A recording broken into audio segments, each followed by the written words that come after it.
So good evening. എല്ലാവർക്കും ഒരിക്കൽ കൂടി സ്വാഗതം. ഇത് നമ്മുടെ 1702 സെഷനാണ്.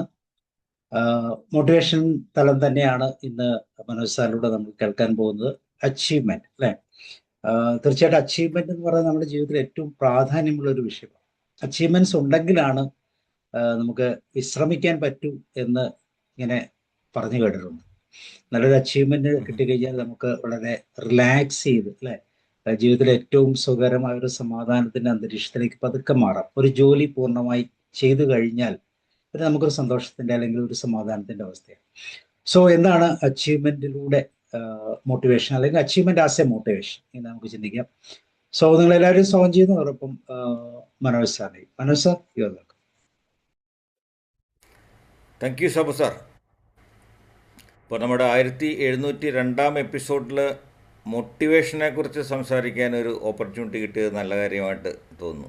ഓക്കെ, അപ്പോൾ ശരിക്കും സബു സാർ ഇപ്പോൾ തുടങ്ങി വെച്ച് കഴിഞ്ഞു. അപ്പോൾ മോട്ടിവേഷൻ ഉണ്ടെങ്കിൽ റിലാക്സ് ചെയ്യാൻ പറ്റുമെന്നാണ് സാറ് പറഞ്ഞത്. എങ്ങനെ ചെയ്യുന്നുണ്ടല്ലോ അല്ലേ? നല്ല മോട്ടിവേഷൻ ഒരു വ്യക്തി ഏതെങ്കിലും തരത്തിൽ വിജയിക്കുമോ എന്ന് പ്രവചിക്കാൻ കഴിയുന്ന ഒരു കാര്യമാണല്ലേ. നല്ല മോട്ടിവേഷൻ ഉള്ള ആൾക്കാരെ കാണാറുണ്ട് അല്ലേ? ഒരു ഘടകമാണ് ശരിക്കും പറഞ്ഞാൽ. അപ്പോൾ അതാണ് മോട്ടിവേഷൻ. അച്ചീവ്മെൻറ്റ് മോട്ടിവേഷൻ എന്ന് പറയുമ്പോൾ ആ നമുക്കുള്ള വിജയങ്ങളോ അല്ലെങ്കിൽ എന്തെങ്കിലും നേടാനുള്ള ഏറ്റവും ഒരു ആഗ്രഹമാണത് അല്ലേ ശരിക്കും പറഞ്ഞാൽ. അപ്പോൾ ശരിക്കും ഇതിനെക്കുറിച്ചൊക്കെ ഒരുപാട് ശാസ്ത്ര പഠനം നടന്നിട്ടുണ്ട്, ഈ അച്ചീവ്മെൻറ്റ് മോട്ടിവേഷനെ കുറിച്ച് ശരിക്കും പറഞ്ഞാൽ. ശരിക്കും നമ്മൾ തന്നെ ജീവിതത്തിലൊക്കെ കാണുമായിരിക്കും. ചിലരെ കണ്ടു കഴിഞ്ഞാൽ, ഞാനൊരു ഉദാഹരണം വേണമെങ്കിൽ പറയാം. ചില ഈ അച്ചീവ്മെൻറ്റ് മോട്ടിവേഷൻ ഉള്ള ആൾക്കാരെ കാണുന്നതെന്നല്ല, നമ്മളും മോട്ടിവേറ്റഡ് ആകും അല്ലേ സബു സാറേ? നമ്മൾ ചിലരെ കാണുമ്പോഴേ നമുക്കും ഒരു മോട്ടിവേഷനാണ്. അവരുടെ പ്രത്യേകതകൾ എന്തൊക്കെയാണെന്നറിയാമോ? അവർ ശരിക്കും അവർക്ക് ഈ ചലഞ്ചസ് ഭയങ്കര ഇഷ്ടമുള്ള വെല്ലുവിളികളുണ്ടല്ലോ. എന്ത് ദുർഘട സാഹചര്യത്തിൽ കൂടിയാണെങ്കിലും പോയി കാര്യം സാധിക്കും. അവർക്കിതൊന്നൊരു പ്രശ്നമൊന്നുമല്ല വെല്ലുവിളികൾ എന്ന് പറഞ്ഞാൽ.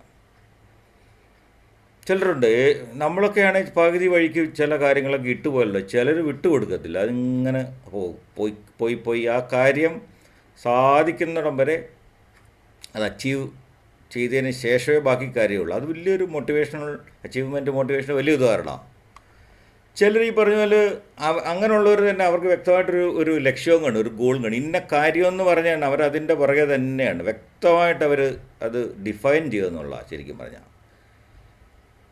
പിന്നെ ഇങ്ങനെയുള്ളവർ ഈ അച്ചീവ്മെൻറ്റ് മോട്ടിവേഷൻ ഉള്ളവരെ കണ്ടു കഴിഞ്ഞാൽ അവർ ഈ ചെറിയ ചെറിയ കാര്യങ്ങൾ കൂടി സ്വന്തം കഴിവ് തെളിയിച്ച് വന്നവരായിരിക്കും. എന്ന് പറഞ്ഞാൽ ഇപ്പോൾ പ്രൊഫഷണലി നോക്കിയാൽ താഴേന്ന് വന്നിട്ട് മേളിലോട്ട് ഒരുപാട് അച്ചീവ്മെൻറ്റ്സ്, പ്രൊഫഷണൽ അച്ചീവ്മെൻറ്റ്സ് ഉള്ളവർ ഒരുപാട് പേരുണ്ട്. അപ്പോൾ അവരിൽ കൂടെ ഒരു ശാസ്ത്ര പഠനമൊക്കെ നടത്തിയിട്ടുണ്ട്. ഒരു ഹാർവേഡ് യൂണിവേഴ്സിറ്റിയിലെ ഡേവിഡ് മെക്ലാൻഡ് എന്ന് പറഞ്ഞൊരു ബിഹേവിയറൽ സയൻറ്റിസ്റ്റും കൂടിയായിരുന്നു. അദ്ദേഹം ഇങ്ങനെയുള്ള ആൾക്കാരെ വളരെ 1960 അദ്ദേഹം ഒരു പഠനമൊക്കെ നടത്തിയിട്ട് ഈ അച്ചീവ്മെൻറ്റ് മോട്ടിവേഷൻ എന്ന് പറഞ്ഞ ഒരു വേർഡ് പോലും കൊണ്ടുവന്ന് അദ്ദേഹവും അദ്ദേഹത്തിൻ്റെ കൂടെ ഉണ്ടായിരുന്ന കുറേ ബിഹേവിയറൽ സയൻറ്റിസ്റ്റുകളൊക്കെ ഉണ്ട്. അപ്പോൾ അദ്ദേഹത്തിന് വേറൊരു കണ്ടുപിടുത്തം കൂടെ അദ്ദേഹം നടത്തുന്നത്, ഈ ചെറിയ ചെറിയ ഈ സക്സസ്സുകൾ, വിജയങ്ങളൊക്കെ ഉണ്ടല്ലോ, അങ്ങനെ ചെറിയ ചെറിയ വിജയത്തിലൂടെ അവർ വലിയ വിജയം കണ്ടെത്തും. അപ്പോൾ അതുകൊണ്ടാണ് നമ്മളും പറയാറില്ലേ, ചെറിയ എന്തെങ്കിലും ഒരു കാര്യം ഉണ്ടെങ്കിൽ നമ്മൾ സെലിബ്രേറ്റ് ചെയ്ത് കഴിഞ്ഞാൽ അത് ശരിക്കും ഒരു മോട്ടിവേഷനാണെന്ന് പറയാറുണ്ട് അല്ലേ? ശരിക്കും നമ്മളത് അങ്ങനെ നമ്മളൊന്നും വലിയ ഒരു ചെറിയ നമുക്കെന്തെങ്കിലും ജീവിതത്തിലൊരു അച്ചീവ്മെൻറ്റോ ഒരു സക്സസ്സോ എന്തെങ്കിലും കാര്യം നേട്ടമോ ഒക്കെ ഉണ്ടായാൽ നമ്മൾ അത് ശരിക്കും പറഞ്ഞാൽ അത് ആസ്വദിക്കണം, അത് എൻജോയ് ചെയ്യണം, ആഘോഷിക്കണം എന്നൊക്കെയാണ് പറയുന്നത്. ചെറിയ കാര്യം വലിയ കാര്യത്തിലേക്ക് പോകാനുള്ളൊരു ചൂണ്ടുവലകയാണെന്നുള്ള പറയാറുണ്ട്. പണ്ട് മുതലേ നമ്മളൊക്കെ സ്കൂളിലൊക്കെ ആണെങ്കിൽ നമ്മൾ ചെറിയ കാര്യങ്ങളൊക്കെ അപ്പോൾ പഠിച്ചു വരുന്നത്, പിന്നെയാണല്ലോ നമ്മൾ ഹയർ സ്റ്റഡീസിനൊക്കെ പോകുന്നത് എന്ന് പറഞ്ഞ പോലെ. അപ്പോൾ ഈ അച്ചീവ്മെൻറ്റ് മോട്ടിവേഷൻ ശരിക്കും അതാണ്, അത് ഒരു വ്യക്തിയുടെ അയാൾ വിജയിക്കാൻ പോവുകയാണോ എന്ന് നിർണ്ണയിക്കുന്ന ഒരു ഘടകമാണ് ശരിക്കും പറഞ്ഞാൽ. അപ്പോൾ ഇത് ഈ ഡേവിഡ് മെക്ലൻഡ് കുറേ പരീക്ഷണങ്ങൾ നടത്തുമായിരുന്നു. അതായത് ഓർഗനൈസേഷൻസിനൊക്കെ വേണ്ടിയിട്ട് കുട്ടികളുടെ ഇടയിൽ, ബിസിനസ്സുകാരുടെ ഇടയിൽ അദ്ദേഹം ഈ പരീക്ഷണങ്ങൾ ഒരുപാട് നടത്തി അങ്ങനെയുള്ള ഒരുപാട് ബിസിനസ് എൻ്റർപ്രണേഴ്സ് എന്നൊക്കെ പറയുന്നവരെ ഒരുപാട് അദ്ദേഹം സഹായിച്ചിട്ടുണ്ടെന്നാണ് പറയുന്നത്. അദ്ദേഹത്തിൻ്റെ ഒരു ടീമും ഉണ്ടായിരുന്നു.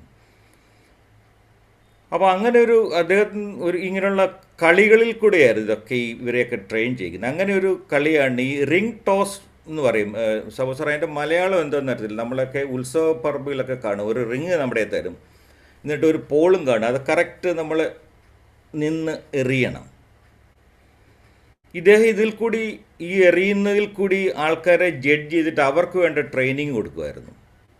ശരിക്കും ഈ ഡേവിഡ് മെക്ലൻഡ് അങ്ങനെയുള്ള ചെറിയ ചെറിയ ഈ ടെസ്റ്റുകളിൽ കൂടി ആൾക്കാരെ അവരുടെ ഉള്ളിരിക്കുന്ന കഴിവുകൾ കണ്ടെത്തും. ഇനി അവർക്ക് എന്തെങ്കിലും ഡ്രോബാക്ക് ഉണ്ടെങ്കിൽ കണ്ടെത്തും. അപ്പോൾ അദ്ദേഹം പരീക്ഷിച്ചുകൊണ്ടിരുന്ന ഒരു ടെസ്റ്റാണ്, ഒരു പ്ലേ ആണിത്.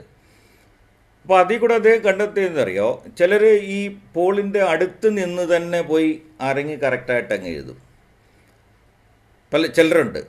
അപ്പോൾ അവർക്കെന്താണ്, അവർക്കത് അതിനകത്തുള്ള ഒരു ഫണ്ണില്ല, ശരിക്കും ഒരു ചലഞ്ച് ഇല്ലെന്ന്. ഇപ്പോൾ അത്ര ഇടത്തിൽ നിന്ന് പോയാൽ അതിനകത്ത് ഇടുക എന്ന് പറഞ്ഞാൽ വലിയൊരു ടാസ്കൊന്നും അല്ലല്ലോ സാർ. അപ്പോൾ അങ്ങനെയുള്ളവരുണ്ട്. പിന്നെ കുറച്ച് ദൂരെ പോയി നിന്ന് എറിഞ്ഞിട്ട് ഒരൊറ്റ റിങ് പോലും ഈ പോളിൽ ഇടാത്തവരുമുണ്ട്. അവർ 2-3 എറിഞ്ഞ് കഴിഞ്ഞിട്ട് പോവുകയും ചെയ്യും. അവരുടെ ഇൻട്രസ്റ്റ് അങ്ങ് പോകും. ഇത് വലിയ പ്രയാസമാണെന്ന് പറഞ്ഞിട്ട് ഇട്ടെറിഞ്ഞിട്ട് പോകും. ചിലരുണ്ട് എറിയുന്നതിന് മുന്നേ പോയിട്ട് തന്നെ അതിൻ്റെ ഡിസ്റ്റൻസൊക്കെ നോക്കി, അവരുടെ കൈയുടെ അളവൊക്കെ നോക്കി, അവരുടെ കൈയുടെ ഫോഴ്സ്, ഈ എറിയുന്നതിന് മുന്നേ തന്നെ ഒരു വീക്ഷണമുണ്ട്, സൂക്ഷ്മമായൊരു നിരീക്ഷണം നടത്തും. ഭയങ്കര ഫോക്കസ് ആയിരിക്കും അവർക്ക്. എന്നിട്ട് അവർ കൃത്യമായിട്ട് ആ റിങ് ടോസ് ചെയ്യുന്നതാണ്. ഇവരാണ് ശരിക്കും പറഞ്ഞാൽ അച്ചീവ്മെൻറ്റ് മോട്ടിവേഷനുള്ള ഏറ്റവും വലിയ ആൾക്കാരെന്നാണ് ഈ ഡേവിഡ് മെക്ലൻഡ് പറഞ്ഞത്.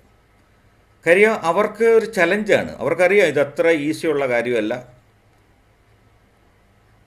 എറിയുന്നതിനുള്ള ഒരു ഡിസ്റ്റൻസ് വേണം, സമയം വേണം, ഒരു ഉന്നം വേണം എന്നൊക്കെ. അപ്പം ഇത് ശരിക്കും പറഞ്ഞു കഴിഞ്ഞാൽ അച്ചീവ്മെൻറ്റിൻ്റെ വലിയൊരു മോട്ടിവേഷൻ നമുക്ക് ഇത് ഉണ്ടാക്കിയെടുക്കാം ശരിക്കും പറഞ്ഞാൽ. ഇപ്പം പലരും ഈ വിജയം വേണമെന്ന് പറഞ്ഞ് നമ്മൾ എന്തെങ്കിലും ഒരു വിജയം എല്ലാ കാര്യത്തിലും വേണം. ഇപ്പോൾ നമ്മൾ കുട്ടികളാണെങ്കിൽ എക്സാം വേണം, നമുക്ക് ജോലികളാണെങ്കിൽ നമ്മൾ ഏൽപ്പിച്ച് ജോലി. അപ്പോൾ എല്ലാവർക്കും സക്സസ് എന്നുള്ളതൊരു ഫാക്ടർ തന്നെയാണ്. അപ്പോൾ നമുക്ക് വിജയം വേണമെങ്കിൽ ഈ അച്ചീവ്മെൻറ്റ് മോട്ടിവേഷൻ നമ്മുടെ ഉള്ളിൽ കിടക്കുന്ന നമ്മുടെ ഒരു മൈൻഡ് ആക്ടിവിറ്റിയാണ് ശരിക്കും. അത് വളർത്തണമെന്നാണ് മെക്ലൻഡ് പറയുന്നത്. അദ്ദേഹം കണ്ടുപിടിച്ച വേറൊരു ഈ പ്രിൻസിപ്പളിനകത്ത് പറയുന്ന വേറൊരു കാര്യം കൂടെ ഉണ്ട്. എന്താണെന്നറിയാം, ശരിക്കും നമ്മൾ ഈ സബ് കോൺഷ്യസ് മൈൻഡും അൺകോൺഷ്യസ് മൈൻഡ് എന്ന് പറയുന്ന 2 മൈൻഡുകളെക്കുറിച്ചാണല്ലോ കൂടുതലും കേൾക്കുന്നത്. എന്നാൽ അത് കൂടാതെ ഇതിന് രണ്ടിനും ഇടയ്ക്ക് നിൽക്കുന്ന ഒരു മൈൻഡുണ്ട്, പ്രീ കോൺഷ്യസ് മൈൻഡ് എന്ന് പറയും. അപ്പോൾ 3 മൈൻഡുണ്ട്. ഇപ്പം ശരിക്കും പറഞ്ഞാൽ അവിടെയാണ് ഒരു ഏരിയ ഉണ്ട്, റിവൈറി എന്ന് ഒക്കെ പറയും. റിവൈറി എന്ന് പറഞ്ഞാൽ ശരിക്കും പറഞ്ഞാൽ നമ്മൾ ഡേ ഡ്രീംസ് കാണുക, പകൽ സ്വപ്നം കാണുക, ദിവാസ്വപ്നം കാണുക എന്നൊക്കെ പറയും. അങ്ങനെയുള്ളവർ ശരിക്കും ചെയ്യുന്നത്, അവരെന്തെങ്കിലും ഒരു മനസ്സിലൊരു കാര്യം, അവർ ചെയ്യാൻ പോകുന്ന ഒരു കാര്യമുണ്ടെങ്കിൽ അവരുടെ മനസ്സിൽ നിന്ന് പോകത്തില്ല. അവരുടെ മനസ്സിൻ്റെ ഉള്ളിൽ തന്നെ അതിങ്ങനെ ഇട്ടിരിക്കുകയാണ്, എനിക്ക് ജയിക്കണം, എനിക്ക് വിജയിക്കണം, ആ കാര്യം എനിക്ക് സാധിച്ചേ തീരൂ. അപ്പോൾ ഇതിൽ കൂടെയാണ് ശരിക്കും പറഞ്ഞു കഴിഞ്ഞാൽ നമ്മുടെ ഈ അച്ചീവ്മെൻറ്റ് മോട്ടിവേഷൻ വളർത്തണമെന്നാണ് ഈ ഡേവിഡ് മെക്ലൻഡിനെ പോലുള്ള ആൾക്കാരൊക്കെ പറഞ്ഞ്, അങ്ങനെയാണ് ഇവർ ആൾക്കാരെ തിരിച്ചറിയുന്നതും. അപ്പോൾ ഇത് കുറവുള്ളവർക്ക് കൂട്ടിക്കൊടുക്കാനായിട്ട് പ്രത്യേകിച്ചും ബിസിനസ് ആയാലും ഇന്ത്യയിൽ പോലും വന്നിട്ടുണ്ടെന്നാണ് ഞാൻ നടത്തിയ പഠനങ്ങളിൽ നിന്ന് കണ്ടിട്ട്.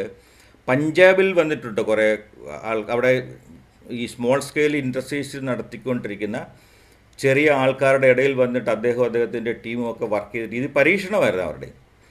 അപ്പോൾ അങ്ങനെ ഈ മോട്ടിവേഷൻ കൂട്ടി പഞ്ചാബിൽ നിന്ന് സ്മോൾ സ്കെയിൽ ഇൻഡസ്ട്രിയിൽ ഒരുപാട് അച്ചീവ്മെൻറ്റ് ഉണ്ടാക്കിയവരുണ്ട്.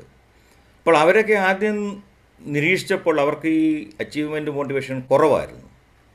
അവരുടെ ഈ റിംഗ് ടോസ്റ്റേഴ്സൊക്കെ പരീക്ഷിച്ച് നോക്കിയപ്പോൾ അതിൽ പരാജയപ്പെട്ടവരാണ് പിന്നെ ഏറ്റവും വിജയത്തിലൊക്കെ വന്നതും ഏറ്റവും നല്ല രീതിയിൽ സക്സസ്സും ഒക്കെ ഉണ്ടാക്കിയവരെ അവരാണെന്ന്. അതുപോലെ അദ്ദേഹം ലോകത്തിൻ്റെ പല ഭാഗങ്ങളിൽ ഇപ്പോൾ ഈ ടെസ്റ്റ് ചെയ്തിട്ടുണ്ട്. 1960 മുതൽ അദ്ദേഹം ഇത് ചെയ്യുമായിരുന്നു. അപ്പോൾ അങ്ങനെയാണ് ഇത് ശരിക്കും പറഞ്ഞാൽ സൈക്കോളജിയുടെ ഒരു വലിയൊരു ഫാക്ടർ ഉണ്ടല്ലേ സാർ ഈ കാര്യത്തിന്. ഈ ശരിക്കും പറഞ്ഞാൽ നമ്മൾ ഇതിന് അക്കോമഡേഷൻ്റെ ഫീഡ്ബാക്ക് വേണം. നമ്മൾ ഈ സ്പോർട്സ് താരങ്ങളെ ശ്രദ്ധിച്ചാലേ അറിയാം. ശരിക്കും ഇപ്പം അതുപോലെ തന്നെ players, cricket players, football players, അവരെപ്പോഴും അവരുടെ ഫിറ്റ്നസ്സും അവരുടെ ഏറ്റവും വലിയ അച്ചീവ്മെൻറ്റും അവരെ എതിരാളികളെ തോൽപ്പിക്കാൻ വേണ്ടിയല്ല ശരിക്കും അവർ അച്ചീവ് ചെയ്തത്. അവരുടെ ഏറ്റവും നല്ല പെർഫോമൻസിൻ്റെ അതിനപ്പുറത്ത് പോകാൻ പറ്റുമോ എന്നുള്ള രീതിയിൽ അവരെപ്പോഴും പ്രാക്ടീസ് ചെയ്യുന്നത്. നമുക്കറിയാം പലപ്പോഴും ഈ അത്ലറ്റ്സൊക്കെ എന്ന് പറഞ്ഞാൽ അവരുടെ ഒരു ഉദ്ദേശമുണ്ടല്ലോ, അവരുടെ ഏറ്റവും ഫൈനസ്റ്റ് ടൈമുകൾ അവരെ തന്നെയാണ് വെല്ലുവിളിക്കുന്നത്.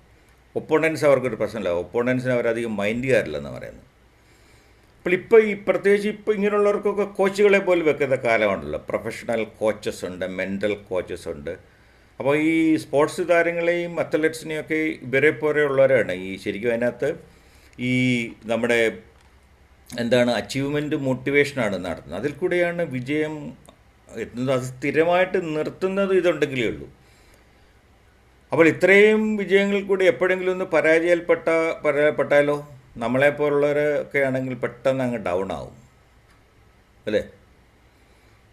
നമുക്കൊക്കെ ഒരു ചെറിയ പരാജയം ഉണ്ടെങ്കിൽ നമ്മുടെ പെർഫോമൻസും പോയി, നമ്മുടെ മാനസികാവസ്ഥയും പോയി, നമുക്കൊക്കെ കാട് കയറും, പിന്നെ പ്രശ്നമാണ്. കുട്ടികളുടെ ഇടയിലൊക്കെ ഉണ്ട് ഇത്. ഇപ്പോൾ പറയുന്ന നമ്മൾ കേൾക്കുന്ന പല കാര്യങ്ങളും ഇപ്പം എന്താണ് സൂയിസൈഡ് കാര്യങ്ങൾ അല്ലെങ്കിൽ അക്രമവാസനകളൊക്കെയുള്ള ഈ പറഞ്ഞതിലൊക്കെ എല്ലാം കൂടുകയും അത് കഴിഞ്ഞിട്ട് പിന്നെ ആൾക്കാർ കടുങ്കയൊക്കെ കാണിക്കുന്നത് ശരിക്കും പറഞ്ഞാൽ എന്തോ ഒരു ചെറിയ ഒരു കാരണം കൊണ്ട് അവർ നല്ല രീതിയിലൊക്കെ പെർഫോം ചെയ്യുന്നവരായിരുന്നു. പക്ഷേ എന്തോ ഒരു ചെറിയ കാര്യം അവരെയൊക്കെ തളർത്തി, അതിൽ കൂടി എല്ലാം കഴിഞ്ഞു എന്നൊക്കെ കരുതി അങ്ങനെ അതിൻ്റെ ഒരു മെൻ്റൽ ഒരു സ്റ്റേറ്റസിൽ കൂടിയാണ് ശരിക്കും പറഞ്ഞത് അപ്പം ഇതൊക്കെ സംഭവിക്കുന്നത്. അപ്പം നമുക്കൊക്കെയും ആർക്കാ വിജയം വേണ്ടാത്തത് അല്ലേ? എല്ലാവരും ഏതെങ്കിലും തരത്തിൽ നമുക്കൊക്കെയും പ്രായഭേദമന്യേ ഇപ്പം നമുക്കെല്ലാം ഓരോ ലക്ഷ്യങ്ങളുണ്ട്. അപ്പോൾ അതൊക്കെ ശരിക്കും നേടണമെങ്കിൽ നമ്മുടെ ഏത് പ്രായത്തിലാണെങ്കിലും നമുക്ക് നമ്മുടേതായ അക്കംപ്ലിഷ്മെൻറ്റ്സുകളൊക്കെ ഉണ്ട്. അപ്പോൾ അത് നേടാൻ വേണ്ടിയിട്ട് നമ്മളെ മെൻ്റലി പ്രിപ്പയർ ചെയ്യുന്ന ഒരു ആക്ടിവിറ്റി തന്നെയാണ്, ഒരു മെൻ്റൽ ആക്ടിവിറ്റി തന്നെയാണ് ഈ മോട്ടിവേഷൻ. ശരിക്കും എല്ലാവരെയും മോട്ടിവേഷൻ ചെയ്യുന്നുണ്ട്. പ്രത്യേകിച്ചും അതിനുള്ള പ്രാക്ടീസുകൾ നമുക്ക് ഈ നമുക്ക് അതിനുവേണ്ടിയുള്ള പ്രാക്ടീസുകൾ ഒരുപാട് ചെയ്യണം. അച്ചീവ്മെൻറ്റ് മോട്ടിവേഷൻ അങ്ങനെയൊന്നും പെട്ടെന്ന് വരത്തില്ല. അതിനുവേണ്ടി നിരന്തരമായ പ്രാക്ടീസും ആ ഒരു ബോധത്തിൽ കൂടെ ആണെങ്കിൽ മാത്രമേ വലിയ ടാസ്കുകളൊക്കെ ഏറ്റെടുത്തിട്ടുള്ളവരാണെങ്കിൽ അവർക്ക് അത്യാവശ്യം വേണ്ട ഒരു കാര്യമാണ് ഈ അച്ചീവ്മെൻറ്റ്. നമ്മളെ തന്നെ ഒന്ന് പ്രോത്സാഹിപ്പിക്കുക, നമ്മുടെ ഉള്ളിൽ നിന്ന് എപ്പോഴും നമ്മളിലാണ് എല്ലാ ശക്തിയും ഉള്ളത് എന്നൊക്കെ, നമുക്കിത് കഴിയുമെന്നും ഇനിയുമാണ് നമ്മുടെ എബിലിറ്റിയിലെ ഏറ്റവും വലിയ പീക്ക് പോയിൻ്റ് വരാനിരിക്കുന്നതൊക്കെയുള്ള മോട്ടിവേഷനാണ്. അപ്പോൾ അങ്ങനെയാണ് നമ്മൾ തന്നെ സെൽഫ് മോട്ടിവേറ്റഡായിട്ട് പല കാര്യങ്ങളും നമ്മൾ ഉദ്ദേശിക്കാത്ത കാര്യങ്ങളും വിജയങ്ങൾ നമ്മൾ പെട്ടെന്ന് സാധിക്കാനുള്ള ഒരു മാർഗം കൂടിയാണ്. പെട്ടെന്ന് പറഞ്ഞാൽ എല്ലാ പ്രോസസ്സിൽ കൂടെ പോകണം, വെല്ലുവിളികളുണ്ടാവും. അതുപോലെ തന്നെ കൂട്ടത്തിൽ അപ്പോൾ ഇത് വളർത്താനുള്ള ഒരു മാർഗ്ഗമാണ് ഈ മെക്ലൻഡൊക്കെ പറഞ്ഞിട്ട് ചെറിയ ചെറിയ കാര്യങ്ങൾ ഏറ്റെടുക്കുക. ഇപ്പോൾ നമ്മുടെ ഈ സാബു സാറൊക്കെ ഈ ഗോൾ സെറ്റിങ്ങിനെ കുറിച്ചൊക്കെ ഒരുപാട് ക്ലാസ് എടുക്കുന്ന ആൾക്കാരാണ്. അപ്പം സ്മാർട്ടായിട്ടുള്ള ഗോൾ സെറ്റിങ് നടത്തുക, നമുക്ക് പറ്റാവുന്ന കാര്യങ്ങളെ നമ്മൾ ഏറ്റെടുക്കാവൂ അല്ലെങ്കിൽ അങ്ങനെ നിശ്ചയിക്കാവൂ. അപ്പോൾ അതിൽ കൂടെ ഒക്കെ വരുമ്പോൾ ഉണ്ട് നമ്മൾ ഓട്ടോമാറ്റിക്കായിട്ട് ഒരു ലെവലിൽ നിന്നും മുകളിലോട്ട് കയറും. അപ്പോൾ നമുക്കൊരു കോൺഫിഡൻസ് കൂടും, അടുത്ത കാര്യം കയറ്റിപ്പിടിക്കാം. ഇപ്പോൾ പല്ല തിന്നാൽ പനയും തിന്നുക എന്ന് പറഞ്ഞുള്ള ഒരു അപ്രോച്ചാണ് വേണമെങ്കിൽ മലയാളത്തിൽ ഇതിനെക്കുറിച്ച് പറയുകയും ചെയ്യും. അപ്പോൾ അതുകൊണ്ടാണ് എനിക്ക് ഇതുകൊണ്ടാണ് ഈ വേർഡ് ഇത് കേട്ട് കഴിഞ്ഞപ്പോൾ അച്ചീവ്മെൻറ്റ് മോട്ടിവേഷൻ എന്ന് പറഞ്ഞ ഒരു ഫ്രേസ് കേട്ടപ്പോൾ എനിക്കൊരു മോട്ടിവേഷൻ ഉണ്ട്. അപ്പോൾ അതിനെക്കുറിച്ച് ഞാൻ കുറച്ച് പഠനങ്ങളും നടത്തുകയും അതുപോലെ തന്നെയാണ് ഇതുള്ളവരെ നല്ല സക്സസ് ഉള്ളവരെ ഈ മോട്ടിവേഷൻ ഉള്ളവരെയും പല രീതിയിൽ ബുദ്ധിമുട്ടിയൊക്കെ ഈ അച്ചീവ്മെൻറ്റ് നടത്തുന്നവരുമായിട്ടുള്ള സംസർഗം പോലും, അവരോട്ടുള്ള സംഭാഷണവും അവരെ കാണുന്നതും അവരുടെ വാക്കുകൾ കേൾക്കുന്നതും അവരുടെ ഉപദേശങ്ങളൊക്കെ സ്വീകരിക്കുന്നതൊക്കെ നമ്മളെയും പ്രാപ്തരാക്കുമെന്നാണ് പറയുന്നത്. നമ്മൾ ഓട്ടോമാറ്റിക്കായിട്ട് നമ്മളും അങ്ങനെ ഒരു ട്രെയിൻ ഉണ്ടാവും. അതുകൊണ്ടാണ് അച്ചീവ്മെൻറ്റ് മോട്ടിവേഷൻ എന്ന് പറഞ്ഞ ഈ സബ്ജക്റ്റ് എനിക്ക് സത്യം പറഞ്ഞാൽ ഇഷ്ടപ്പെട്ടത്. അപ്പോൾ നമുക്കൊക്കെ ഉണ്ട്, നമ്മളൊക്കെ ചിലപ്പോൾ ഒരു പ്രോബ്ലമായിട്ട് ചിലപ്പം തോന്നും. നമ്മൾ ഈ കുറച്ചുകൂടെ ഉണ്ടായിരുന്നെങ്കിൽ, നമ്മൾ ആ കാര്യത്തെക്കുറിച്ച് കുറച്ചുകൂടെ നമ്മൾ തന്നെ മോട്ടിവേറ്റഡ് ആയിരുന്നെങ്കിൽ അതിലും കുറച്ചുകൂടെ നല്ലതായ ഒരു പെർഫോമൻസ് കാഴ്ചവെക്കാമായിരുന്നു എന്ന് ചിലപ്പോൾ തോന്നാറില്ലേ. അപ്പോൾ അവിടുന്ന് നമ്മൾ ഈ കാര്യത്തെ നമുക്കൊന്ന് തീർച്ചയായിട്ടും അതിനെ എൻഹാൻസ് ചെയ്യാൻ പറ്റും. അതിനെക്കുറിച്ചുള്ള ചെറിയ പ്രാക്ടീസ് പറ്റും. ഇതൊന്നും വലിയ കാര്യങ്ങളല്ല, ചെറിയ ചെറിയ കാര്യങ്ങൾ കൂടി പറ്റുന്ന കാര്യങ്ങളാണ്. അപ്പോൾ കഴിഞ്ഞ ദിവസം നമ്മുടെ കേൾവിയെക്കുറിച്ചുള്ള കാര്യമൊക്കെ പറഞ്ഞു കഴിഞ്ഞപ്പോൾ നമ്മൾ അങ്ങനെ വലിയ മെൻ്റൽ പ്രിപ്പറേഷൻ ഒന്നും വേണ്ട. ഇത് ഓട്ടോമാറ്റിക്കായിട്ട് നമ്മളൊന്ന് വിചാരിച്ചു കഴിഞ്ഞാൽ ചെറിയ ചെറിയ കാര്യങ്ങൾ കൂടി ഇതൊക്കെ സാധിക്കും. അതിൽ കൂടി വിജയങ്ങൾ നേരിടാൻ കണ്ടെത്തും. പ്രത്യേകിച്ച് അധ്യാപകരൊക്കെ കുട്ടികളെ നല്ലപോലെ മോട്ടിവേറ്റ് ചെയ്യണമെന്നാണ് പറയുന്നത്. അപ്പോൾ അത് തന്നെ ഒരു അക്കംപ്ലിഷ്മെൻറ്റാണ്. ഈ നമ്മൾ കുട്ടികൾക്ക് ശരിക്കും അവർ ചെയ്ത ചെറിയ കാര്യങ്ങളിൽ പോലുള്ള ഒരു ഫീഡ്ബാക്ക് കൊടുക്കുന്നതും ശരിക്കും അവരെയും വളർത്തും. അവരെ മറ്റുള്ള ചിന്തകളിൽ നിന്നൊക്കെ അത് മാറ്റി നിർത്തും. അവർക്ക് വളരാനുള്ള ഒരു പ്രേരണ ശരിക്കും പറഞ്ഞാൽ ഈ അക്കംപ്ലിഷ്മെൻറ്റ് ഫീഡ്ബാക്ക് എന്ന് പറഞ്ഞുകൊണ്ട് അത് കൊടുക്കണം. നമുക്കൊക്കെ നല്ലതാണ്. നമ്മൾ ചെയ്ത ഒരു കാര്യം ആരെങ്കിലും ഒന്ന് പറഞ്ഞു, അല്ലെങ്കിൽ അതിലെ പോരായ്മകൾ പറഞ്ഞാൽ പോലും നല്ലതാണ്. ചിലർക്ക് ഈ എപ്പോഴും നല്ലത് കേൾക്കണമെന്ന് മാത്രം നിർബന്ധം പിടിക്കുന്നുണ്ട്. ക്രിറ്റിസിസം ഒന്നും ഇഷ്ടമില്ലാത്തവരാണ് പലപ്പോഴും. നമ്മൾ ചെയ്ത ഒരു കാര്യത്തിൽ നമ്മളെ ഒന്ന് ആരെങ്കിലും ഒന്ന് ക്രിട്ടിസൈസ് ചെയ്ത് കഴിഞ്ഞാൽ അതോടുകൂടി ഡീമോട്ടിവേറ്റഡ് ആവുന്നവരുമുണ്ട്. അതിനൊന്നും കഥയില്ല.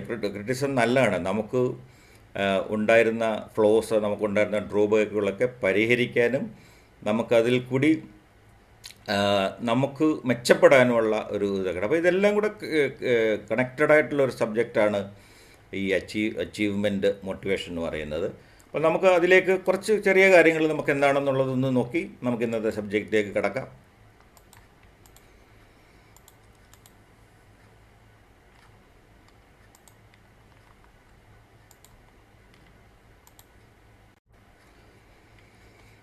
അപ്പോൾ ഇതാണ് എക്സ്ക്ലൂസീവ് ഇൻസൈറ്റ്സ് അച്ചീവ്മെൻറ്റ് മോട്ടിവേഷൻ. ഇതിൻ്റെ നമ്മളെന്താണ് നോക്കാൻ പോകണമെന്ന് വെച്ചാൽ, we are going to unlock the internal drive for excellence and success.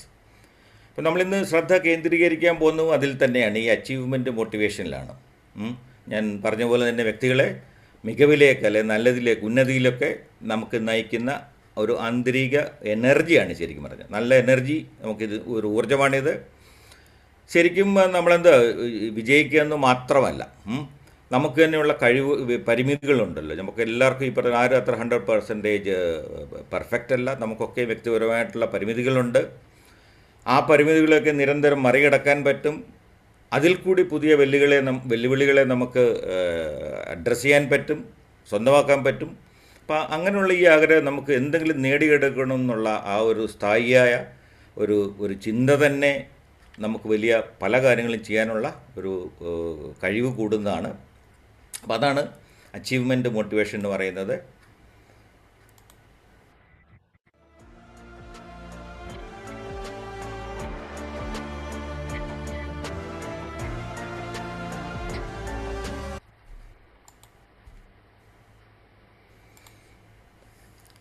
So what is it? എന്താണ് ഇതിൻ്റെ ഒരു ഡെഫിനിഷൻ? നമുക്കൊന്ന് ചെറുകെ നോക്കാം. Achievement motivation is a psychological drive to strive for success, master complex tasks and surpass standards of excellence.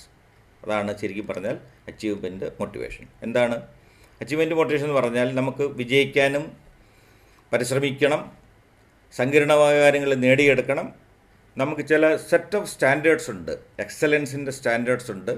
അതിലും മേലായിട്ടുള്ള കാര്യങ്ങൾ ചെയ്യാനുള്ള ഒരു പ്രേരണയാണ്. അതുകൊണ്ടാണ് അച്ചീവ്മെൻറ്റ് മോട്ടിവേഷന് നമ്മളുടെ പ്രൊഫഷണലി പേഴ്സണലി ഒക്കെ ലൈഫിൽ വലിയ ഒരു സാധ്യതയുണ്ട്, പ്രാധാന്യമുണ്ടെന്ന് പറയുന്നതും അതുകൊണ്ടാണ്. അപ്പോൾ ഇതിൻ്റെ ഒരു ഡിഫറൻഷിയേഷൻ എന്ന് പറഞ്ഞാൽ, അൺലൈക്ക് എക്സ്റ്റേണൽ മോട്ടിവേഷൻ എന്തൊക്കെയാണ്? ഒരുപക്ഷെ പണമാകാം, പ്രശസ്തിയാകാം. This an intrinsic desire. നമുക്ക് ഈ പൈസ ഉണ്ടാക്കുക എന്നൊക്കെ ബാഹ്യമായ നമ്മുടെ കാര്യങ്ങളാണല്ലോ. ഇതങ്ങനെയല്ല. നമുക്ക് ആന്തരികമായിട്ടുള്ളൊരു ഡിസയറാണ്, നമുക്ക് ഒരാഗ്രഹമാണ്. അപ്പോൾ അതെന്താണ്? It is fuelled by the sheer satisfaction of doing something well and pursuit of personal competence. അതാണ്. അപ്പോൾ നമുക്കൊക്കെ ഒരു കാര്യം ഉണ്ടെങ്കിൽ അത് നന്നായിട്ട് ചെയ്ത് കഴിയുമ്പോൾ ഒരു സാറ്റിസ്ഫാക്ഷൻ കിട്ടാറില്ല. ശരിക്കും അതാണ്.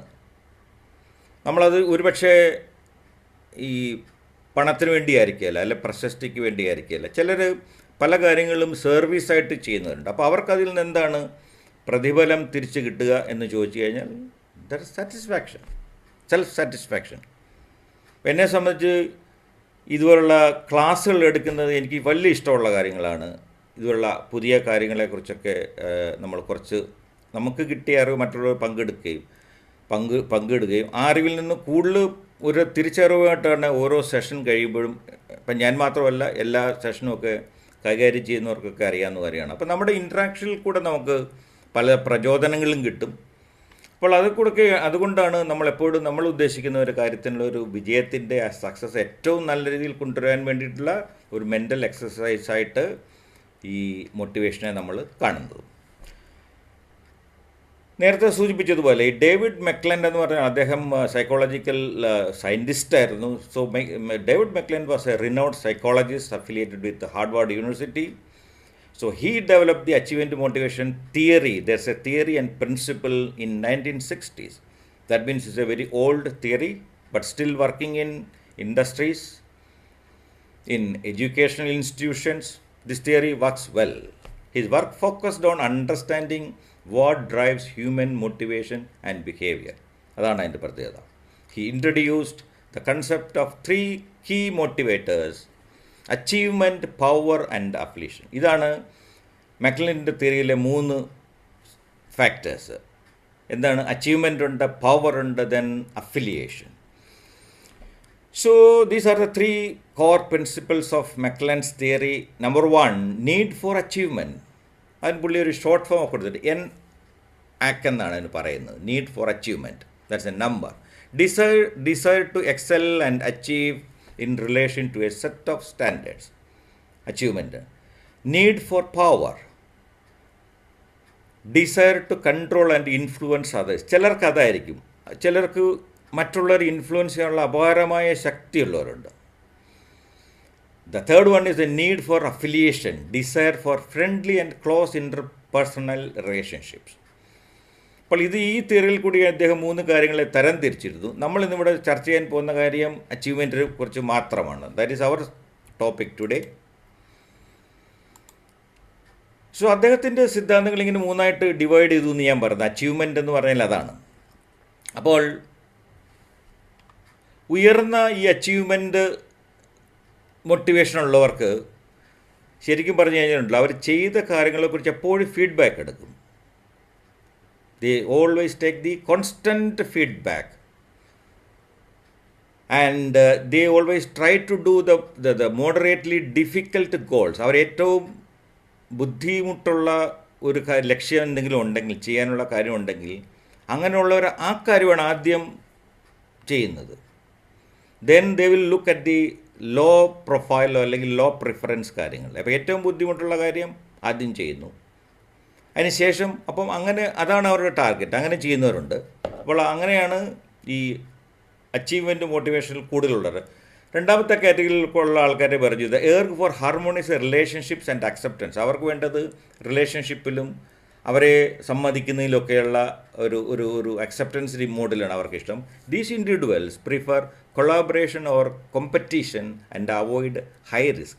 അപ്പോൾ ഇതിൽ കൂടെ ഈ അഫിലിയേഷൻ നടത്തി കഴിഞ്ഞ് കഴിഞ്ഞാൽ ശരിക്കും പറഞ്ഞാൽ ഈ ഹൈ റിസ്ക് എടുക്കാൻ താല്പര്യമില്ലാത്തവരുടെ വേറൊരു ട്രൈറ്റാണ് ശരിക്കും പറഞ്ഞാൽ. ഇത് വേറൊരു സ്വഭാവ രീതിയാണ്. മൂന്നാമത്തേതാണ് power, the desire to influence, control and lead others. ചിലർക്ക് അങ്ങനെയാണ്. ചിലർക്ക് മറ്റുള്ളവരെ ലീഡ് ചെയ്തുള്ള പവറുള്ളവരുണ്ട്.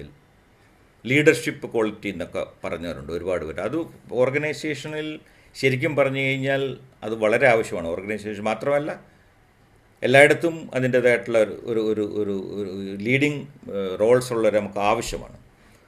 അപ്പോൾ ഇപ്പോൾ ഗൂഗിളിലൊക്കെ തന്നെ അടുത്ത കാലത്ത് നടന്നിരുന്നു. അവർ ഏറ്റവും ഈ അച്ചീവ്മെൻറ്റ് ഈ മോട്ടിവേഷനുള്ള ആൾക്കാരെ തിരിച്ചറിഞ്ഞിട്ട് അവരെ ഫ്രീ ആയിട്ട് വിട്ടിട്ട്, അവർക്ക് സമയവും ഒന്നുമില്ലാതെ, അവർക്ക് ഓഫീസിൽ വന്നില്ല കുഴപ്പമില്ല, അവർക്ക് ടൈമില്ല, ഒന്നുമില്ല. ദേ വർക്ക് വെരി ഇൻഡിപെൻഡൻ്റ്ലി. അപ്പം അവർക്കെന്ന് പറഞ്ഞാൽ ആ ഫോക്കസിൽ മാത്രം ജോലി ചെയ്യുന്നതാണ്. ഗൂഗിളിൽ ഇപ്പോൾ അങ്ങനെയാണ്. കുറച്ച് പേർക്കൊക്കെ പ്രൊമോഷൻസ് കിട്ടിയവരുണ്ട്. ചിലരൊക്കെ ഇപ്പോൾ ഗൂഗിൾ പോലുള്ള കമ്പനികൾക്ക് ഒരുപാട് പേർക്ക് അവരൊന്ന് പിരിച്ചുവിട്ടിരുന്നു. അതോടൊപ്പം തന്നെ പലർക്കും അവർ ഉദ്ദേശിക്കാത്ത പ്രൊമോഷൻ കിട്ടിയവരുണ്ട്. അതിൻ്റെ റീസൺ ഇതായിരുന്നു. കമ്പനി നോക്കിയപ്പോൾ ഭയങ്കരമായിട്ട് ലോസിൽ കിടന്ന പല കാര്യങ്ങളിലും നല്ല പ്രോഫിറ്റിൽ കൊണ്ടുവന്നവരുണ്ട്. അതുപോലെ തന്നെ പല കാര്യങ്ങൾ they made some drastic change. They are the doers actually. അപ്പോൾ അവരത് ചെയ്യുന്ന രീതി നോക്കിയിട്ട് the company have promoted them. അപ്പോൾ അതേ ഓർഗനൈസേഷൻ തന്നെയുണ്ട് ലീഡർഷിപ്പ് ക്വാളിറ്റി ഉള്ളവരുണ്ട്. അപ്പോൾ ഇവരെയൊക്കെ തിരിച്ചറിയുകയും ഇങ്ങനെയുള്ള ഒരു ഗ്രൂപ്പ് ഓഫ് ആൾക്കാരെ കണ്ടെത്തി അവരെ ലീഡ് ചെയ്തുകൊണ്ട് പോകുന്ന ആൾക്കാരും വേണം. So they are the influence people.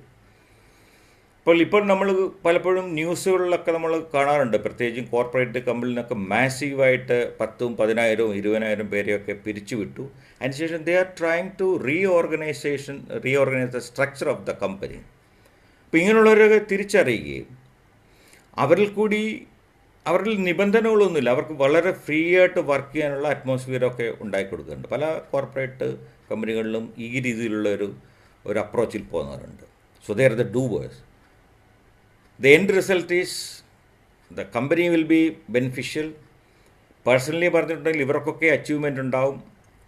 So totally നോക്കുമ്പോൾ അങ്ങനെയുള്ള മോട്ടിവേഷൻ കൊടുത്ത് അല്ലെങ്കിൽ മോട്ടിവേഷൻ ടാക്ടിക്സൊക്കെ വളർത്തി രണ്ട് കൂട്ടർക്കും ബെനിഫിഷ്യൽ ആയിട്ടുള്ള കാര്യങ്ങൾ കിട്ടുന്ന ഒരു തിയറിയാണ് ശരിക്കും പറഞ്ഞാൽ മെക്ലൻസിനെ പോലുള്ള.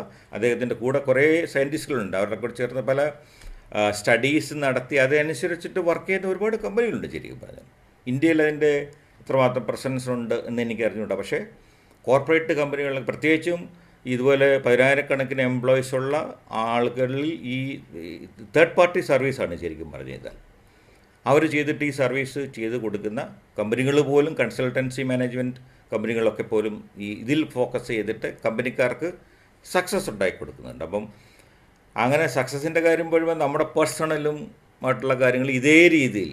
അപ്പോൾ അതുകൊണ്ടാണ് നമ്മൾ മോട്ടിവേറ്റഡ് ആവണം, അച്ചീവ്മെൻറ്റ് മോട്ടിവേഷൻ വേണമെന്ന് പറയുന്നതിൻ്റെ കാര്യങ്ങളാണ്. ഞാൻ നേരത്തെ റോപ്പ് ടോസ് എക്സ്പെരിമെൻറ്റിൻ്റെ കാര്യം പറയും. ഇതുപോലെയായിരുന്നു അവർ ഈ എക്സ്പെരിമെൻറ്റ് നടത്തി. നമുക്ക് നോക്കിയാൽ കാണാം. അപ്പോൾ ഈ എക്സ്പെരിമെൻറ്റ് നടത്തിയപ്പോൾ അവർക്ക് യാതൊരു നിബന്ധനകളും മെക്ലൻഡിൻ്റെ ടീം പറഞ്ഞിരുന്നില്ല. എവിടെ നിൽക്കണമെന്നോ എവിടെ നിന്ന് എറിയണമെന്നോ ഒരു ലൈൻ ഉണ്ടെന്നോ ഒക്കെ. അതൊക്കെ അവരവരുടെ താല്പര്യം അനുസരിച്ചോ അല്ലെങ്കിൽ അവരവർ തീരുമാനിക്കുന്ന പോലെയാണ്. അതിൽ കൂടെയാണ് ആൾക്കാരുടെ സ്വഭാവം നമുക്ക് മനസ്സിലാക്കുക. ചിലർ ഏറ്റവും അടുത്ത് നിന്ന് പോയി ആ ഇറങ്ങി കഴിഞ്ഞാൽ അവർക്ക് ശരിക്കും പറഞ്ഞാൽ അവരത് കഴിഞ്ഞാൽ പിന്നെ എറിയത്ത് പോലുമില്ല. അങ്ങനെയുള്ളവരെയും കണ്ടെത്തിയിട്ടുണ്ട്. ഒരു പ്രാവശ്യം ഇട്ട് അവർ ചിന്തിക്കും, what is in it, there is no challenge, there is no fun എന്നൊക്കെ കരുതുന്നവരുണ്ട്. പക്ഷേ ഇത് കറക്റ്റായിട്ട് ഒരു ദൂരത്തിൽ പോയി നിന്ന് അതിനകത്തുള്ള പ്രയാസങ്ങളൊക്കെ എറിഞ്ഞവർ അതിൽ കൂടി അവർ mentally also they're powering themselves ശരിക്കും പറഞ്ഞാൽ മെൻ്റലി ഓൾസോ. അപ്പോൾ ഇതാണ് ഈ ടോസ് എക്സ്പെരിമെൻറ്റ്. ഇത് നമ്മൾ ചില കമ്പനികളിൽ ഇപ്പോഴും ഈ നമ്മൾ പറഞ്ഞിട്ടില്ല, ജാപ്പനീസ് കമ്പനികളിലൊക്കെ അവർക്ക് ടേബിൾ ടെന്നീസ് വെക്കാറുണ്ട്. അതുപോലുള്ള ഇടയ്ക്ക് അവർക്ക് ഗ്യാപ്പ് കിട്ടുമ്പോൾ ഇപ്പോൾ ചിലയിടത്ത് ഗെയിംസ് വെക്കാറുണ്ട്. ചില കമ്പനികൾ ഈ റോപ്പ് ടോസ് എക്യുപ്മെൻറ്റ് വെക്കാറുണ്ട്. അപ്പോൾ കളിക്കുന്നവരുമുണ്ട്, ചിലടത്ത് കാണാം നമുക്കത്. അപ്പോൾ ഇതൊരു മോട്ടിവേഷൻ ടെസ്റ്റ് കൂടിയാണ്, റിംഗ് ടോസ് ടെസ്റ്റ് എന്ന് പറയുന്നത്. അപ്പോൾ അതിൽ കൂടി ആൾക്കാർക്ക് ഒരു പ്രചോദനം കിട്ടും, ഉദ്ദേശിച്ച കാര്യങ്ങളെ കുറച്ചുകൂടെ ഈസി ആയിട്ട് ചെയ്യാൻ പറ്റും. ചലഞ്ചുകൾ എന്തൊക്കെ ഉണ്ടെങ്കിൽ അതിനൊക്കെ മറികടക്കാനൊക്കെ ഇത് നിരന്തരമായിട്ട് പ്രാക്ടീസ് ചെയ്യും പലരും. അപ്പോൾ അതിൻ്റെ ഒരു ഗുണം ഇതാണ്, നമ്മൾ തന്നെ അറിയാണ്ട് നമ്മൾ മോട്ടിവേറ്റഡ് ആവുന്നു. ഇപ്പോൾ ഒരു പ്രാവശ്യം ഇട്ട് 2 പ്രാവശ്യം ഇട്ട് 2 പ്രാവശ്യം നമ്മൾ കറക്റ്റായിട്ട് അതിൽ ഇട്ട് കഴിഞ്ഞാൽ മെൻ്റലി നമുക്കൊരു സാറ്റിസ്ഫാക്ഷൻ കിട്ടുന്നത് ചെറിയ കാര്യമല്ല അത് ശരിക്കും. അപ്പോൾ അതിൽ കൂടിയാണ് ഇങ്ങനെയുള്ള നമുക്കുള്ള ഇൻറ്റേർണൽ നമ്മുടെ ആന്തരിക സ്വഭാവങ്ങളൊക്കെ മാറുന്നതും അങ്ങനെ തന്നെയാണ്. അപ്പോൾ ഇവരുടെ ഈ ടീം, പ്രത്യേകിച്ചും ഈ മെക്ലിൻ്റെ കൂടെ ടീം ഒരു സയൻസ് ഓഫ് മോട്ടിവേഷൻ തിയറിയൊക്കെ ഉണ്ടാക്കിയിട്ടുണ്ട്. അതിൻ്റെ ഒരു ചെറിയൊരു ഇക്വേഷനാണ് ഇവിടെ കൊടുത്തിരിക്കുന്നത്. It is very interesting actually. അതുകൊണ്ടാണ് ഞാനിവിടെ അത് കാണിച്ചത്. TS എന്ന് പറഞ്ഞാൽ ശരിക്കും പറഞ്ഞാൽ ഇത് തന്നെ നമുക്ക് വിജയത്തിലേക്കുള്ള ആ പ്രവണതയാണ്. അത് TS equals MS times PS times IS. MS എന്തുവാണ്? Motive to approach success multiplied by probability of success. അത് ടാസ്ക് ആൻഡ് ഡിഫിക്കൽറ്റിയാണ്. ടാസ്കിൻ്റെ ഡിഫിക്കൽറ്റിയാണ്. 50-50 ആണിത് ശരിക്കും പറഞ്ഞാൽ. അപ്പോൾ നമുക്കൊക്കെ ഉള്ളൊരു കാര്യം ചെയ്യുമ്പോഴുള്ള ഇത് പരാജയപ്പെടുമോ എന്നുള്ളൊരു തോന്നലുണ്ട്. പരാജയപ്പെടുമോ അതോ ജയിക്കുമോ? അപ്പം അത് നമുക്ക് പരാജയപ്പെടുന്ന ടീമിൻ്റെ ഒന്ന് മിക്സ് ചെയ്യാൻ കൂടെ ഒരു നമുക്ക് ഓവർകം ചെയ്യാനുള്ള ഒരു മാർഗം കൂടാണ് ഈ ഒരു സയൻസ് ഓഫ് മോട്ടിവേഷൻ തിയറിയിൽ കൂടെ പറയുന്നത്. Then the IS is the incentive value of success. നമുക്കിത് നമ്മൾ ഉദ്ദേശിച്ച കാര്യം അല്ലെങ്കിൽ ചെയ്ത കാര്യം ചെയ്തു കഴിഞ്ഞാൽ നമുക്ക് എന്തൊക്കെ ഇൻസെൻറ്റീവ്സാണ് കിട്ടുന്നത്. This is just a theory part എന്നുള്ളത്. അതുകൊണ്ടാണ് I just thought of presenting in front of U.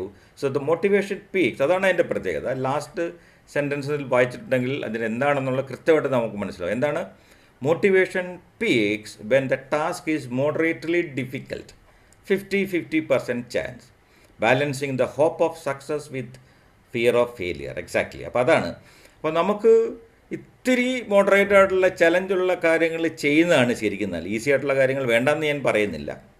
അപ്പോൾ അങ്ങനെ ചെയ്ത് അതൊരു പ്രാക്ടീസ് ആവും. അപ്പോൾ അതിനേക്കാൾ കൂടുതലുള്ള ടാസ്ക്, ബുദ്ധിമുട്ടുള്ള കാര്യങ്ങൾ വരുമ്പോൾ നമുക്ക് ഈസി ആയിട്ട് ചെയ്യാൻ പറ്റും. ഇതൊരു നിരന്തരമായിട്ടൊരു പ്രാക്ടീസിലും കൂടി ആയത് കാരണം so we can achieve more difficult things in life.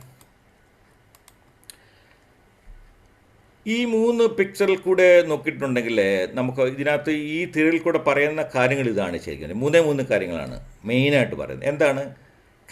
Calculated risk taking വേണ്ടേ, നമുക്കും വേണ്ടേ.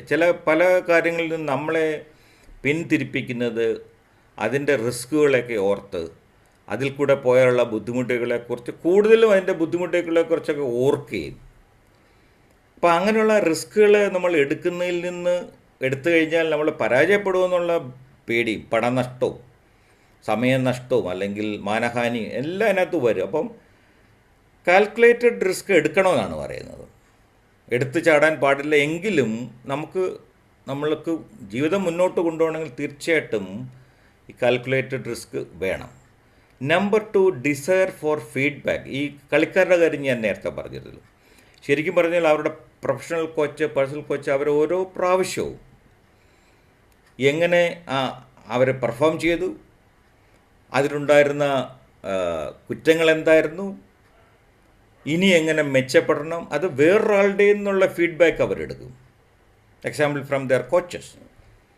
പല പ്രൊഫഷണൽ പ്ലെയേഴ്സിനും ഒരു ടീം ഓഫ് കോച്ചസ് തന്നെയുണ്ട്. മെൻ്റൽ കോച്ചസ് ആണ് ഇവരെ ഏറ്റവും കൂടുതൽ എംപവർ ചെയ്യുന്നത് rather than the physical trainers. അത് വേണം. അപ്പോൾ ഫിസിക്കൽ ട്രെയിനേഴ്സ് ഫിസിക്കലി ഇവരെ എംപവർ ചെയ്യുമ്പോൾ അതേ ഈക്വലൻ്റ് ഇമ്പോർട്ടൻ്റ് ആയിട്ടാണ് ഈ മെൻ്റൽ പ്രിപ്പറേഷൻ ഇവരെ കൊണ്ടൊക്കെ ചെയ്യിക്കുന്നത്. അതുകൊണ്ടാണ് ഞാൻ ഈ റെവറീസിൻ്റെ കാര്യമൊക്കെ പറഞ്ഞത്. ഇവർ സക്സസ് എപ്പോഴും സ്വപ്നം കണ്ടുകൊണ്ടിരിക്കുന്നവരാണ്, പ്രത്യേകിച്ച് പ്ലെയേഴ്സും ഒക്കെ എന്ന് പറഞ്ഞാൽ. അവർ ഔട്ട് ഓഫ് ഫോമിലൊക്കെ പോകുമ്പോൾ പോലും നമ്മൾ കണ്ടിട്ടുണ്ട്, പ്രത്യേകിച്ചും ക്രിക്കറ്റ് പ്ലെയേഴ്സിനൊക്കെ ശ്രദ്ധിച്ചാൽ ഔട്ട് ഓഫ് ഫോമിൽ പോയി കഴിഞ്ഞാൽ നമ്മൾ വിചാരിക്കും ഇയാൾ ഇതിനടുത്ത് ഒരു ടെസ്റ്റിൽ പോലും കളിക്കാറില്ല. പക്ഷേ see how they are coming back. കോഹ്ലിയെ പോലുള്ള ക്രിക്കറ്റേഴ്സിനെ കണ്ടിട്ടില്ല. They have that desire to come back. അതാണ് ഈ 3ാമത്തെ കാര്യം, റെസിലിയൻസ് ആൻഡ് പെർസിസ്റ്റൻസ്. സ്ഥിരമായിട്ട് വെല്ലുവിളികളെ അവരെപ്പോഴും മറികടക്കാനായിട്ട് സാധിക്കും. അവർക്ക് എന്തെങ്കിലും ഫ്ലോ വന്നിട്ടുണ്ടെങ്കിൽ പണ്ട് വന്നതിൻ്റെ ഡബിൾ ശക്തിയായിട്ട് അവർ തിരിച്ചു വരികയും ചെയ്യും. അതാണ് റെസിലിയൻസ് എന്നും പെർസിസ്റ്റൻസ് എന്നൊക്കെ പറഞ്ഞത്. സ്ഥിരമായിട്ട് ഉണ്ടാവും. അതിനേക്കാളും ദൃഢതയിൽ അവർ തിരിച്ചടികളെ കാണും. തിരിച്ചടികൾ ഒരിക്കലും പരാജയമായിട്ട് എടുക്കാറില്ല. അവർ കണക്കാക്കുന്നത്, പ്രത്യേകിച്ചും സ്പോർട്സിലുള്ളവരൊക്കെ ചെറിയ ഫ്ലോകളൊക്കെ പോലും ഇഷ്ടപ്പെടുന്നവരാണെന്നും പറയാറുണ്ട്. അപ്പോൾ അത് താൽക്കാലികമായിട്ട് മറികടക്കാനുള്ള തടസ്സങ്ങളാണത്. അപ്പോൾ അവർ ബെറ്റർ ആവുമെന്നാണ് പറയുന്നത്. അപ്പോൾ അത് നമ്മുടെ ജീവിതത്തിലും ആപ്ലിക്കബിൾ അല്ല ഈ 3 കാര്യങ്ങളും. നമ്മൾ റിസ്ക് എടുത്തില്ലെങ്കിൽ നമ്മൾ ആ നിന്നിടത്ത് തന്നെ നിൽക്കേണ്ടി വരും. പുതുതായിട്ട് ഒരു കാര്യങ്ങളും നമുക്ക് ചെയ്യാനും പറ്റില്ല, അറിയാനും പറ്റില്ല. അപ്പോൾ ജീവിതത്തിൻ്റെ തന്നെ ഒരു സക്സസ് എന്ന് പറയുന്നത് ശരിക്കും പറഞ്ഞാൽ റിസ്ക് എടുക്കുന്നതിലുണ്ട്, കാൽക്കുലേറ്റഡ് റിസ്ക്. പിന്നെ നമ്മൾ ചെയ്യുന്ന കാര്യങ്ങളും പലപ്പോഴും നമ്മൾ മറ്റുള്ളവരുടെ അഭിപ്രായം കേൾക്കുന്നത് വളരെ നല്ലതാണ്. ചിലപ്പോൾ നമ്മളെയൊക്കെ മോശമായിട്ട് ഉള്ള അഭിപ്രായമൊക്കെ പറഞ്ഞ് താഴെയാക്കുന്നവരും കാണും. Don't mind dum. അവരെ മൈൻഡ് ചെയ്യേണ്ട. എന്നാൽ നല്ലപോലെ ഫീഡ്ബാക്ക് പറയുന്ന, നല്ലപോലെ നമ്മളെ നമുക്ക് വേണ്ട രീതിയിലുള്ള അഡ്വൈസ് തരുന്നുണ്ട്. സോ അത് കേൾക്കുന്നത് നല്ലതാണ്. Then it will lead you to a resilience and persistent trait. അപ്പോൾ ഇതാണ് നമ്മൾ അച്ചീവ്മെൻറ്റിനെ കുറിച്ച് നമ്മളെപ്പോഴും ചിന്തിക്കുമ്പോൾ നമ്മൾ ഈ ഫീഡ്ബാക്ക് എന്ന് പറയുന്നത്, ഡിസയർ ഫോർ ഫീഡ്ബാക്ക് എന്നുള്ളതാണ് ഏറ്റവും ഇമ്പോർട്ടൻ്റ് ആയിട്ടുള്ള കാര്യം. ഉദാഹരണത്തിന് സ്പോർട്സ്മാൻ, ഇപ്പോൾ ഇതൊരു കേസ് സ്റ്റഡിയാണ് ശരിക്കും പറഞ്ഞിട്ടുണ്ടെങ്കിൽ. ഇപ്പോൾ മൈക്കിൾ ജോർഡാനെ പോലുള്ള ആൾക്കാരൊക്കെ ഈ കേസ് സ്റ്റഡിയിൽ ഇവർ ചെയ്തിട്ടുള്ള ആൾക്കാരാണ്. So what they do, the athletes like Michael Jordan don't just rely on talent. They know that they are very talented. പക്ഷേ അവരവരുടെ ടാലൻറ്റിനെ റിലേ ചെയ്തല്ല നിൽക്കുന്നത്. They harness the hope for success. അവർക്ക് ആ വിജയിക്കാനുള്ള ഹോപ്പ് ഉണ്ടല്ലോ, അതെപ്പോഴും ഇങ്ങനെ മൂർച്ച കൂട്ടിക്കൊണ്ടേയിരിക്കും. അതാണ് അറ്റ്ലസ്. അതുകൊണ്ടാണ് അവരുടെ പെർഫോമൻസ് ഒന്നിനൊന്നും മെച്ചമാകുന്നതും. അവരുടെ ഓരോ പെർഫോമൻസും അവർക്ക് ഓരോ എക്സ്പീരിയൻസാണ്. അതിൽ നിന്ന് വരുന്ന എല്ലാ അനുഭവങ്ങളും കൊടുത്ത് നെക്സ്റ്റ് പെർഫോമൻസ് അവർ അനലൈസ് ചെയ്ത് മുന്നോട്ട് നീങ്ങിക്കൊണ്ടേയിരിക്കും. They set incremental process oriented goals to maintain motivation through gruelling training. Yes, training is very important. നമ്മൾക്കും പലപ്പോഴും നമ്മുടെ ജീവിതത്തിലും ട്രെയിനിങ്ങിന് വളരെ ഇമ്പോർട്ടൻ്റ് ഉണ്ട്. നമ്മൾ ചില കാര്യങ്ങൾ പഠിക്കാറില്ല. ഇപ്പോൾ AI കാലഘട്ടമൊക്കെ ആണെങ്കിൽ AI പഠിക്കാതിരിക്കുന്നതിനെക്കുറിച്ച് ഇതൊക്കെ വന്നു കഴിഞ്ഞാൽ അതിനെക്കുറിച്ച് ആശങ്കപ്പെടുന്നവരുണ്ട്. നമ്മൾ മനുഷ്യരെ എല്ലാം മാറ്റി ഇനിയും വരാൻ പോകുന്നത് എന്താണ് എക്യുപ്മെൻറ്റ്സും മെഷീൻസും എന്നൊക്കെ പേടിച്ചിരിക്കുന്നവർ, അതുകൊണ്ട് ഇതൊന്നും പഠിക്കുന്നതിന് അതുണ്ട്. അപ്പോൾ അതിനകത്ത് കാര്യമില്ല. നമുക്ക് കാലാകാലങ്ങളിൽ വരുന്നതായിട്ടുള്ള മാറ്റങ്ങളെക്കുറിച്ചൊക്കെ അറ്റ്ലീസ്റ്റ് തന്നെ നമുക്കൊരു അവബോധമെങ്കിലും ഉണ്ടായിരിക്കണം. അപ്പോൾ ട്രെയിനിങ്ങും അതിൻ്റെ ഒരു ഭാഗമാണെന്ന് നമുക്ക് വേണമെങ്കിൽ പറയാം. By focus on being the personal best rather than just the opponent, they maintain an internal locus of control that fuels long-term dominance. അതാണ്. അപ്പോൾ ഇത് അവരുടെ ഈ ഒപ്പോണൻസിനെ അവരധികം ശ്രദ്ധിക്കാറില്ല. ശ്രദ്ധിക്കും. അപ്പോൾ ഇത് ഈ വേറൊരു രീതിയിലും ഇതിനെക്കുറിച്ച് പറയാറുണ്ട്. പ്രത്യേകിച്ച് നമുക്ക് നമ്മൾ പ്രത്യേകിച്ചും കോമ്പറ്റീഷനിൽ പോവുകയാണെങ്കിൽ ഒരാളെ മനസ്സിലാക്കിയിട്ട് നമ്മളെ ആ ബെറ്റർമെൻറ്റിന് വേണ്ടിയിട്ട് നമ്മളെപ്പോഴും ഈ ട്രൈ ചെയ്തുകൊണ്ടിരിക്കുന്നതിൻ്റെ വേറൊരു മിലിറ്ററി ഓപ്പറേഷൻസിലൊക്കെയും ഈ പറഞ്ഞ പോലെ ഈ നമ്മുടെ ഇതിനെക്കുറിച്ചുള്ള ഒരുപാട് സ്റ്റഡീസ് നടക്കാറുണ്ട്. ശത്രുവിൻ്റെ കാര്യങ്ങളൊക്കെ അറിഞ്ഞ് നമ്മളെങ്ങനെയാണ് നീങ്ങുന്നതെന്നൊക്കെ ആയിട്ട്. അപ്പോൾ അവിടെയാണ് നമുക്ക് മിലിറ്ററി ഓപ്പറേഷൻസിൽ എന്തെല്ലാം ഒരുപാട് രഹസ്യ സ്വഭാവമുള്ള കാര്യങ്ങളൊക്കെ ഉണ്ട്. അവിടെയും ഈ പറയുന്ന സ്റ്റഡികളിൽ കൂടിയൊക്കെ അവിടെയും അവർക്ക് വേണ്ട പ്രോപ്പർ ട്രെയിനിങ് കൊടുക്കാറുണ്ട് മോട്ടിവേഷനെക്കുറിച്ച്. വേറൊരു കേസ് സ്റ്റഡി കാര്യം നേരത്തെ പറഞ്ഞിരുന്നു. ഇപ്പോഴത്തെ നമ്മുടെ ടെക് കമ്പനീസ് അല്ലെങ്കിൽ കോർപ്പറേറ്റ് കമ്പനീസ് അവരുടെയൊക്കെ ടൈം, ഇപ്പോൾ ഗൂഗിളിൻ്റെ കാര്യം ഞാൻ നേരത്തെ പറഞ്ഞു, അവിടെയുള്ള ഇഫക്റ്റീവ് ലീഡേഴ്സിനെ എങ്ങനെയാണ് തിരഞ്ഞെടുക്കുന്നതെന്നും ഈ പറയുന്ന അച്ചീവേഴ്സിനെ കൂടുതലും അവരെ അച്ചീവ്മെൻറ്റ് മോട്ടിവേഷൻ ഉള്ളവരെ പ്രത്യേകം തിരിച്ചറിയും. അവർക്ക് സമയബന്ധിതമല്ലാത്ത കാര്യങ്ങൾ, കമ്പനിയിൽ ഏറ്റവും ഇമ്പോർട്ടൻ്റ് ആയിട്ടുള്ള ഏറ്റവും പെട്ടെന്ന് റിസൾട്ട് കൊണ്ടുവരേണ്ട കാര്യങ്ങൾ, ഈ ഉത്സാഹമുള്ളവരെയാണ് പറഞ്ഞാൽ കമ്പനികൾ ഫോക്കസ് ചെയ്യുന്നത്. So they give freedom to the employees, these kind of employees. അവരെ ലീഡ് ചെയ്യാനും അവർക്ക് വേണ്ട മെൻ്റൽ കോച്ചിങ് കൊടുക്കാനും ഒക്കെ ആയിട്ട് വേറെ ഒരു ലീഡർഷിപ്പ് ക്വാളിറ്റീസുള്ള നേരത്തെ പറഞ്ഞ പവർ എന്നൊക്കെ പറഞ്ഞ ആ പെടുന്ന കാറ്റഗറിയിലുള്ള ആൾക്കാരെയും വേണം. ലീഡർഷിപ്പിൽ റോൾസ് ഉള്ളവരെയും തീർച്ചയായിട്ടും വേണം.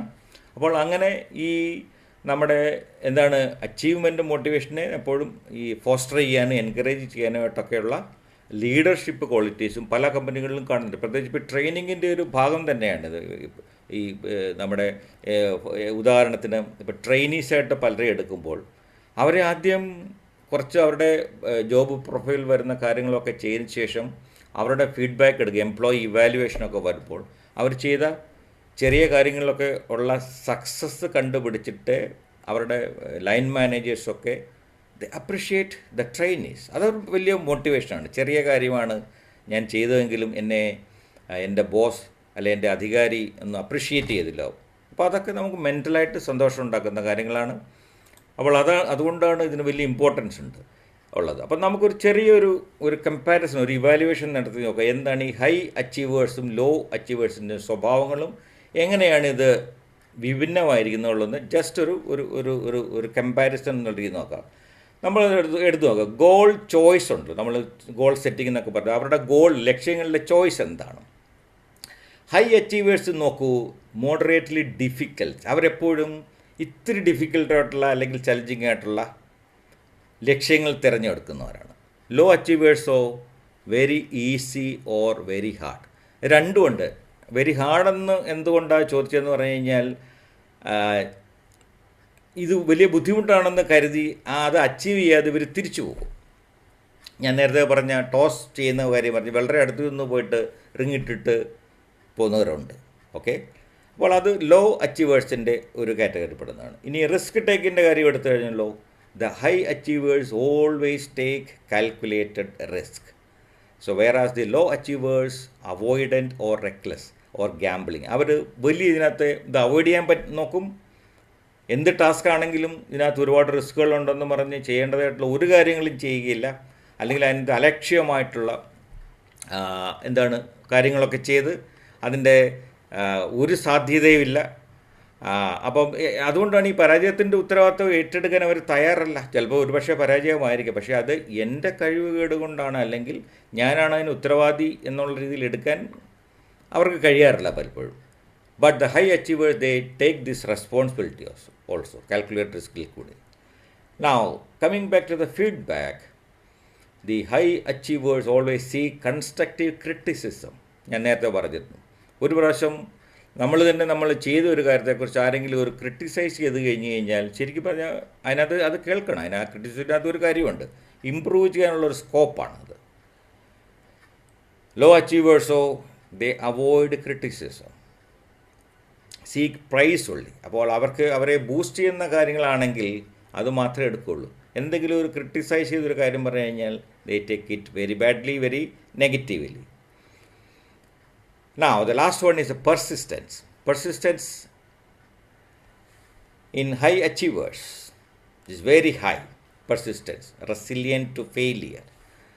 അപ്പോൾ അങ്ങനെയുള്ളൊരു അവർക്ക് എത്ര പരാജയങ്ങൾ വന്നു കഴിഞ്ഞാലും അവർ ആ പരാജയങ്ങളൊന്നും മൈൻഡ് ചെയ്യത്തില്ല. They keep on moving ahead or going ahead. ആ കാര്യം സാധിക്കുന്നിടം വരെ പല കാര്യങ്ങളും അവർ ചെയ്തുകൊണ്ടേയിരിക്കും.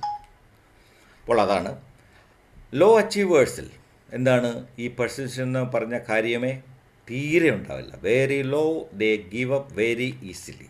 അപ്പോൾ അവർക്ക് ഇതാണ് കാര്യങ്ങളെക്കുറിച്ചുള്ള ഇങ്ങനെ വന്നത് കാരണം ഇനിയുള്ള മുന്നോട്ടുള്ള കാര്യം ഇതുപോലൊക്കെ ആകുമായിരിക്കും എന്ന് കരുതി ചെയ്തുകൊണ്ടിരിക്കുന്ന കാര്യങ്ങൾ ചെയ്ത കാര്യങ്ങളൊക്കെയും പാതി വഴിക്ക് ഇട്ടിട്ട് പോവുകയും ചെയ്യും. അപ്പോൾ ഇതാണ് ഈ അച്ചീവ്മെൻറ്റിനെ കുറിച്ചുള്ള ഹൈ അച്ചീവേഴ്സും ലോ അച്ചീവേഴ്സിൽ ജസ്റ്റ് അവരുടെ സ്വഭാവങ്ങളിലുള്ള ഒരു കമ്പാരിസൺ നടത്തിയെന്ന് മാത്രമേ ഉള്ളൂ. അപ്പോൾ എങ്ങനെയാണ് നമുക്കിതിനെ ഡെവലപ്പ് ചെയ്യാൻ പറ്റുന്ന ഒരു സ്വഭാവം കൂടിയാണ് how we can develop the drive. നമ്മളെപ്പോഴും കേട്ടിട്ടാണ് സ്മാർട്ട് ഗോൾസിനെ കുറിച്ചൊക്കെ. Set SMART goals. എന്താണ് SMART goals? Specific, measurable, achievable, relevant and time bound goals provide a clear road map. അപ്പോൾ എപ്പോഴും അതാണ്, നമ്മൾ ഈ റോഡ് മാപ്പ് ഇല്ലാതെ തന്നെയാണ് നമ്മൾ കാര്യങ്ങൾ ചെയ്യാൻ പോകുന്നത്. അപ്പോൾ ആ മാപ്പിംഗ് പ്രോസസ്സിൽ നമ്മൾ തുടങ്ങി നമുക്ക് കൃത്യമായിട്ടുള്ള കാര്യങ്ങൾ വളരെ സ്പെസിഫിക്കായിട്ട് അറിയാം. അത് എൻ്റെ സമയം എന്തോ എടുക്കുമെന്നറിയാം. ഇത് അച്ചീവ് ചെയ്യാൻ പറ്റുന്നതാണോ പറ്റാത്തതാണോ, ഇതൊക്കെ റിലവൻ്റ് ആണോ, ഇതിന് എത്ര സമയം എടുക്കും, അല്ലെങ്കിൽ ഞാൻ എത്ര ടൈം ഇതിനകത്ത് സ്പെൻഡ് ചെയ്താൽ എനിക്കിത് അച്ചീവ് കിട്ടും എന്നൊക്കെ പറഞ്ഞാൽ ഈ സ്മാർട്ട് ഗോൾസ് അതിനെക്കുറിച്ച് എല്ലാവർക്കും അറിയുന്ന കാര്യങ്ങളാണ്. ഒരുപാട് ക്ലാസ്സുകൾ എടുക്കുന്ന ഒരു സബ്ജക്റ്റുമാണ് ഈ ഗോൾ സെറ്റിങ്ങും സ്മാർട്ട് ഗോൾസും ഒക്കെ. അടുത്തതാണ് visualise success. Always you have to do some mental screening. Mental imagery prepares the neural pathways for actual performance, reducing anxiety. ഇതാണ് നമ്മുടെ ബ്രെയിൻ ആക്ടിവിറ്റീസൊക്കെ തന്നെ നോക്കിയാൽ നമ്മുടെ ഈ ന്യൂറോൺസ് അല്ലെങ്കിൽ ന്യൂറൽ പാത്വേസ് എന്നൊക്കെ പറയുന്നത് നമ്മൾ വരാൻ പോകുന്ന ഒരു കാര്യത്തിലുള്ള ഒരു മെൻ്റൽ റിഹേഴ്സൽ നമ്മൾ ചെയ്ത് കഴിഞ്ഞാൽ, ആക്ച്വൽ പെർഫോമൻസ് പോലെയുള്ള മെൻ്റൽ റിഹേഴ്സൽ ചെയ്ത് കഴിഞ്ഞാൽ നമ്മുടെ ആങ്സൈറ്റി കുറയുമെന്നാണ് പറയുന്നത്. ഉദാഹരണത്തിന് നമുക്കൊരു സ്റ്റേജിൽ കയറി ഒരു പ്രസംഗം നടത്തുക എന്ന് കരുതുക. പലർക്കും പേടിയുള്ള കാര്യമാണ് സ്റ്റേജിൽ കയറുന്നതും സ്റ്റേജിൽ നിന്ന് പാട്ട് പാടുന്നതും. ഡാൻസ് കളിക്കാൻ അറിയാവുന്നവരൊക്കെ ആണെങ്കിൽ ചിലർക്ക് സ്റ്റേജ് ഫ്രൈറ്റ് എന്ന് പറയുന്ന പ്രത്യേക പരിപാടി തന്നെയുണ്ട്. അപ്പോൾ അത് ശരിക്കും പറഞ്ഞാൽ അത് ഒഴിവാക്കാനുള്ള ഒരു വലിയ മാർഗ്ഗമാണ് ഈ മെൻ്റൽ ഇമേജറി പ്രിപ്പറേഷൻ എന്ന് പറയുന്നത്. നമ്മൾ തന്നെ ഒന്ന് മെൻ്റൽ സ്ക്രീൻ ചെയ്ത് ഒരു സിനിമ കാണുന്ന രീതിയിൽ നമ്മളവിടെ പോയി നിൽക്കുന്നതും ഏറ്റവും നല്ലതായിട്ട് പെർഫോം ചെയ്യുന്നതായിട്ട് വേണം നമ്മൾ കാണാൻ. അത് നമ്മുടെ ന്യൂറൽ പാത്വേസിൻ്റെയൊക്കെ സ്വഭാവത്തെ തന്നെ മാറ്റിക്കഴിയും. അതുകൊണ്ടാണ് നമ്മൾ ആങ്കറിങ് എന്നൊക്കെ പറഞ്ഞ NLP പഠിച്ചിട്ടുള്ളവർക്കൊക്കെ അറിയാമായിരിക്കും. നമ്മൾ ഇത് ചെയ്ത് ഒടുവിൽ സ്റ്റേജിൽ കയറി നിന്ന് കഴിയുമ്പോൾ നമ്മൾ ആങ്കർ ചെയ്യും. ആങ്കർ ചെയ്ത് നമ്മൾ ഏതെങ്കിലും ഒരു പർട്ടിക്കുലർ പൊസിഷനിൽ ആങ്കർ ചെയ്ത് കഴിഞ്ഞാൽ ഓട്ടോമാറ്റിക്കായിട്ട് അന്നത്തെ പെർഫോമൻസ് ഏറ്റവും നന്നായിട്ട് ചെയ്യാൻ പറ്റും. ഞാൻ അനുഭവസ്ഥരാണ്. ഞാൻ മെൻ്റൽ പ്രിപ്പറേഷൻ ചെയ്യാറുണ്ട്, മെൻ്റൽ റിഹേഴ്സൽ ചെയ്യാറുള്ള ആളാണ്. ഞാൻ മ്യൂസിക് പ്ലേ ചെയ്യുന്ന ആളായത് കാരണം ധാരാളം പ്രാക്ടീസ് ചെയ്യാറുണ്ട്. നമ്മൾ മ്യൂസിക് ഷോയിലൊക്കെ കാണുന്ന ഗായകരും മ്യൂസീഷ്യൻസും ഒക്കെ അതിൻ്റെ പുറകിൽ എത്രയോ മണിക്കൂറുകൾക്കുള്ള പ്രാക്ടീസൊക്കെ കഴിഞ്ഞിട്ടായിരിക്കും ഒരു പക്ഷേ നമ്മൾ 1-2 മണിക്കൂറുകൾ കാണുന്ന ഒരു പെർഫോമൻസ് കാണുന്നത്. അതുകൊണ്ട് ഈ മെൻ്റൽ സ്ക്രീനിങ് എന്ന് പറയുന്നതിന് വലിയ പ്രാധാന്യമുണ്ട്. നമ്മളത് കണ്ടു കഴിഞ്ഞ് കഴിഞ്ഞാൽ ശരിക്കും പറയാൻ നമുക്ക് ഈ പറയുന്ന മോട്ടിവേഷൻ ധാരാളം ഉണ്ടാകും. അതുപോലെ കുട്ടികൾക്ക് എക്സാം ഉള്ളവർക്ക് ഏറ്റവും നല്ല രീതിയിൽ ഞാൻ എക്സാം എഴുതുന്നു. അപ്പോൾ അതൊരു എക്സലൻസിനെ കുറിച്ചാണ് പറയുന്നത് ശരിക്കും പറഞ്ഞാൽ. അപ്പോൾ അങ്ങനെ പ്രിപ്പയർ ചെയ്ത് നമ്മുടെ പേടിയാണ് മാറുന്നത് ശരിക്കും പറഞ്ഞാൽ. ആങ്സൈറ്റി കുറയും, പിരിമുറുക്കങ്ങളൊക്കെ കുറയും. So the next one is embrace growth mind set. എപ്പോഴും നമുക്ക് വേണ്ട നമ്മുടെ മൈൻഡ് സെറ്റ് എന്ന് പറഞ്ഞാൽ എപ്പോഴും ഒരു ഗ്രോത്ത് പാത്വേയിലുള്ളതായിരിക്കണം. Reframe the setbacks as necessary data points for improvement, not as a personal flaws. അപ്പോൾ അതാണ്, നമുക്ക് പരാജയങ്ങളുണ്ടാവും തീർച്ചയായിട്ടും. പരാജയങ്ങളൊക്കെ നമുക്ക് ജീവിതത്തിൽ തന്നെ തിരിച്ചടികളുണ്ടാവും. അതുപോലെ തന്നെ നമ്മുടെ ചില വ്യക്തിപരമായിട്ടുള്ള പേഴ്സണലായിട്ടുള്ള നമ്മുടെ വ്യക്തിപരമായ കാരണങ്ങൾ കൊണ്ട് പല കാര്യങ്ങളും നമ്മൾ തോൽക്കാറുണ്ട്. നമ്മൾ ആ കണ്ട കാര്യത്തെ അതുപോലെ ആയിരിക്കില്ല അപ്രോച്ച് ചെയ്തത്, അല്ലെങ്കിൽ അതിൻ്റെ സീരിയസ്നെസ് ഉണ്ടാവാറില്ല. So we are responsible for our own ചില കാര്യങ്ങളുള്ള സക്സസ്സിന് വി ആർ ഡയറക്റ്റ്ലി റെസ്പോൺസിബിൾ. അപ്പോൾ അതുകൊണ്ടാണ് ഒന്ന് വന്നു, അതുകൊണ്ട് അടുത്തത് അങ്ങനെ വരണമെന്ന് നിർബന്ധമില്ല. അപ്പോൾ അതുകൊണ്ടാണ് ഗ്രോത്ത് മൈൻഡ് സെറ്റിലായിരിക്കുക എന്ന് പറയുന്നതിന് നമുക്കൊരു പ്രധാന കാരണം ഈ മോട്ടിവേഷൻ തന്നെയാണ്. അത് അച്ചീവ്മെൻറ്റ് മോട്ടിവേഷൻ നമ്മളെ വളരെ സഹായിക്കുകയും ചെയ്യുക. ആ കാര്യം സാധിക്കാൻ വേണ്ടിയിട്ട് അങ്ങനെ മോട്ടിവേറ്റഡായി പോയി ഈ പറയുന്ന 2-3 കാര്യങ്ങളോട് ശ്രദ്ധിച്ചു കഴിഞ്ഞാൽ തീർച്ചയായിട്ടും നല്ല ഡെവലപ്പ് ചെയ്യാൻ പറ്റും. ഈ സ്വഭാവം നമുക്ക് അച്ചീവ്മെൻറ്റ് മോട്ടിവേഷൻ എന്ന് പറഞ്ഞ ഒരു സ്വഭാവം തന്നെയാണ്. നമ്മൾ പലപ്പോഴും അതിനെ കാണാറില്ല എന്നുള്ളതാണ് വേറൊരു സത്യം. പക്ഷേ നമ്മൾ തന്നെ അറിയാണ്ട് നമ്മുടെ മൈൻഡിനെയൊക്കെ ഒന്ന് പ്രിപ്പയർ ചെയ്യാനും ചെറിയ കാര്യങ്ങളിലുണ്ടായ നമുക്കുണ്ടായ വിജയങ്ങളൊക്കെ ഓർത്ത് വീണ്ടും നമ്മൾ തന്നെ സെൽഫ് മോട്ടിവേറ്റഡ് ആവുന്നതും ഒക്കെ ഇതിൻ്റെ ഏറ്റവും നല്ല ഉദാഹരണങ്ങളാണ്. അപ്പോൾ ഇങ്ങനെ ഈ സെൽഫ് മോട്ടിവേഷനും ഈ അച്ചീവ്മെൻറ്റ് മോട്ടിവേഷനും ചെറിയൊരു ഡാർക്ക് സൈഡിൽ കൂടെ ഉണ്ടാവുമല്ലോ. എല്ലാ കാര്യത്തിലും ഒരു പ്ലസ്സും മൈനസും എന്ന് പറഞ്ഞ മാതിരി ഈ അച്ചീവ്മെൻറ്റ് മോട്ടിവേഷൻ കൂടുതലായാലും കുഴപ്പമാണ്, ബേൺ ഔട്ട് ഉണ്ടാവാനുള്ള സാധ്യതയുണ്ട്. The relentless pursuit of goals without rest can lead to physical and emotional exhaustion, ultimately killing motivation. ചിലരുണ്ട് നമ്മുടെ ആരോഗ്യപരമായ കാര്യങ്ങളോ അല്ലെങ്കിൽ മറ്റുള്ള കാര്യങ്ങളോ ഒന്നും നോക്കാതെ ഇത് തന്നെ എന്ന് പറഞ്ഞിട്ട് വേണ്ടതിലധികം കൂടുതൽ ഈ പറയുന്ന പോലുള്ള മോട്ടിവേഷനൊക്കെ കൊടുത്തു കഴിഞ്ഞാൽ അതും ബേൺ ഔട്ടാവും നമുക്ക്. അപ്പോൾ പിന്നെ എന്തെങ്കിലുമൊക്കെ വന്നു കഴിഞ്ഞാൽ നമ്മുടെ ഉത്സാഹം കുറയുകയും ചെയ്യും. അതുകൊണ്ട് don't do that. Don't be in a position of burning out. The next one is a perfectionism. അതും ഒരു പ്രശ്നമാണ്. നമ്മൾ കൂടുതൽ പെർഫെക്ഷൻ നോക്കിയിട്ടുണ്ടെങ്കിൽ ചില കാര്യങ്ങളിൽ നടക്കാതെയും പോകും. പെർഫെക്ഷൻ അല്ല നോക്കേണ്ടത്, പെർഫെക്ഷൻ വേണം. എങ്കിലും if you too much perfectionist or perfection conscious then you don't go forward. അങ്ങനെയാണ് എൻ്റെ പ്രശ്നമുണ്ട്.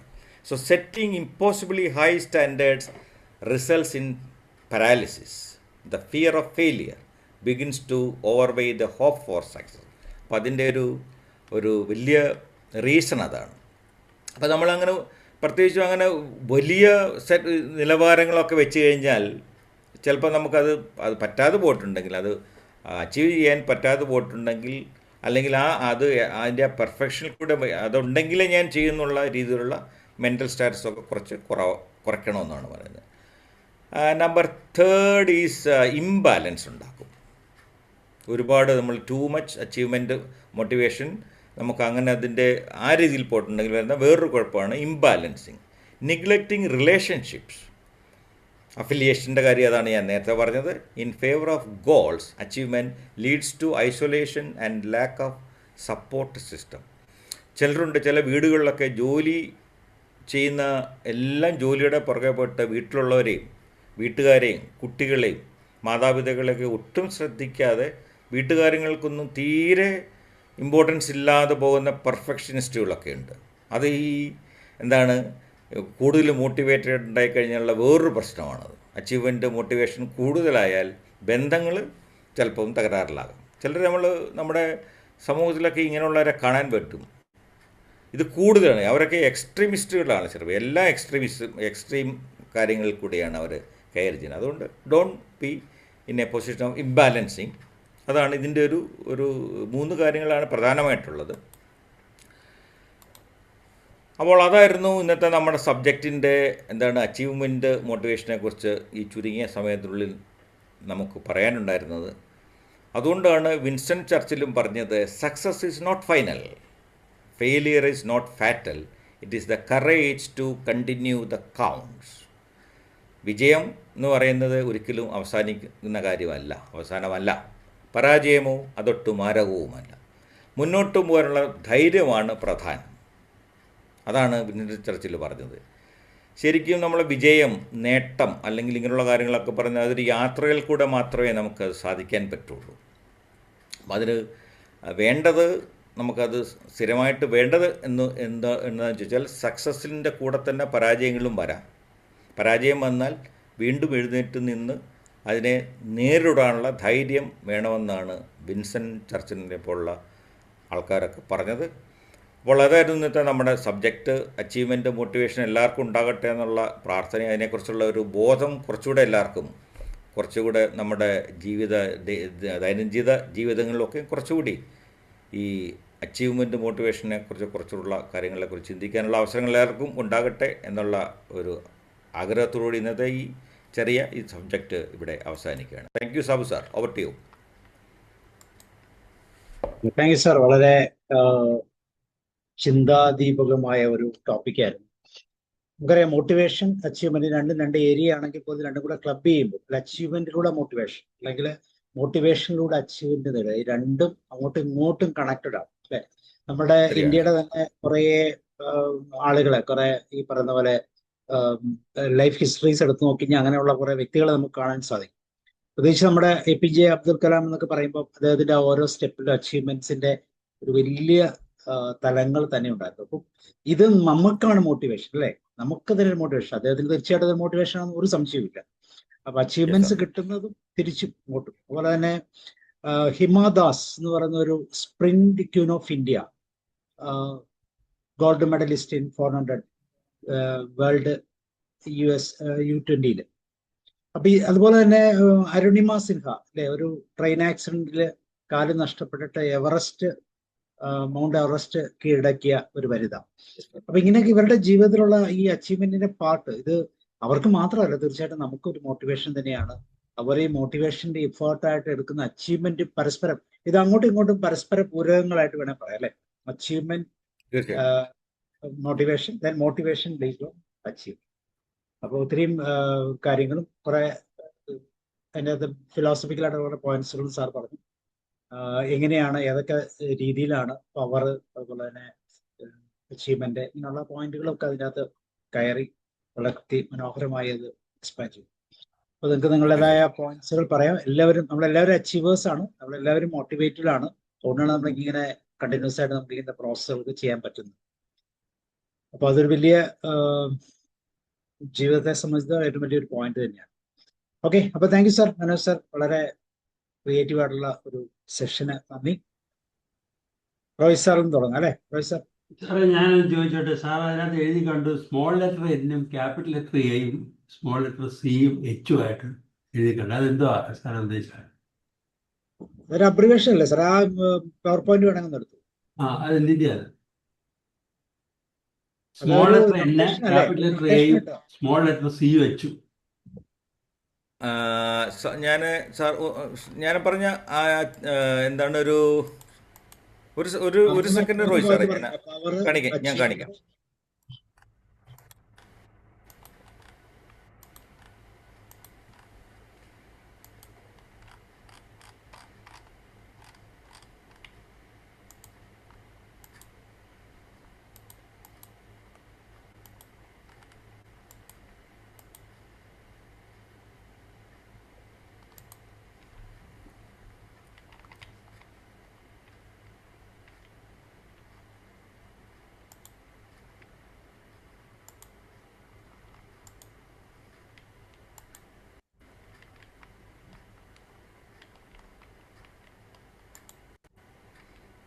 അതിന്റെ തൊട്ട് മുമ്പ്.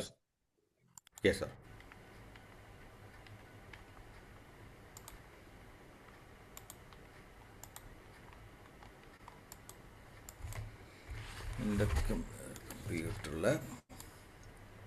ഷെയറിംഗ് വരുന്നുണ്ട്. ഞാൻ എൻ്റെ ഒരു സെക്കൻഡ് എവിടെയോ ഒന്ന് ഫ്രീസായത്.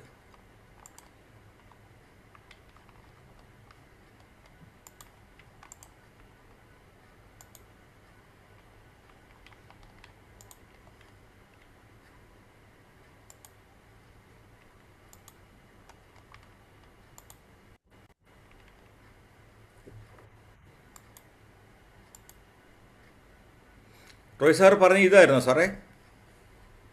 സാർ അതിന് മുമ്പ് അത് ഇല്ലല്ല, ഇതിന്റെ തെച്ചില്ലല്ലോ. അതിന് തൊട്ട് മുമ്പ് ഇതിനകത്ത് TS എന്നാ സാറേ?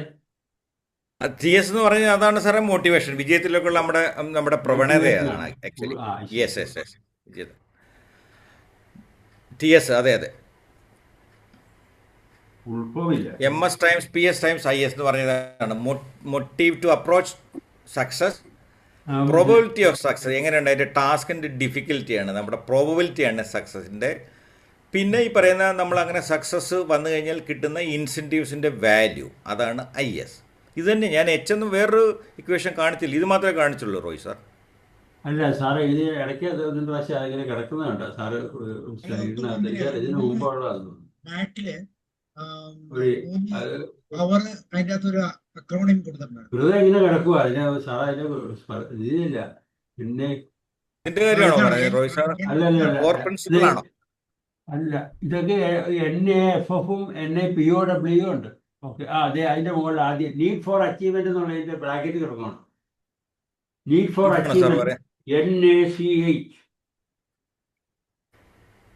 ഇതല്ലേ ആ ഇത് NAH ആണ്, അത് അച്ചീവ്മെന്റ് ആണ്.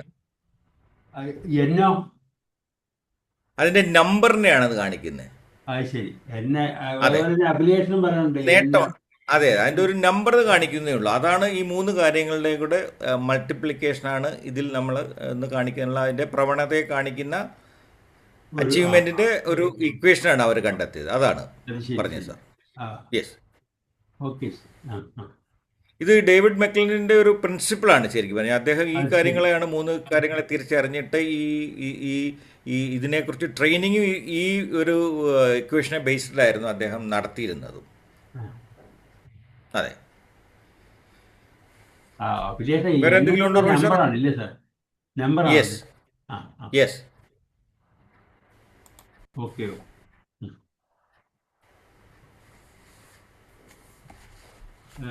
ഈ അച്ചീവ്മെന്റ് എന്ന് കേട്ടിട്ടുള്ള അതിനെ മോട്ടിവേഷൻ ചെയ്യാൻ പറ്റും എന്ന് പറയുന്ന ഒരു കാര്യം ആദ്യമായിട്ടാണ് സാറിലൂടെ കേൾക്കുന്നത്. പക്ഷെ അത് ഒരു കാര്യം ശരിയാണ്.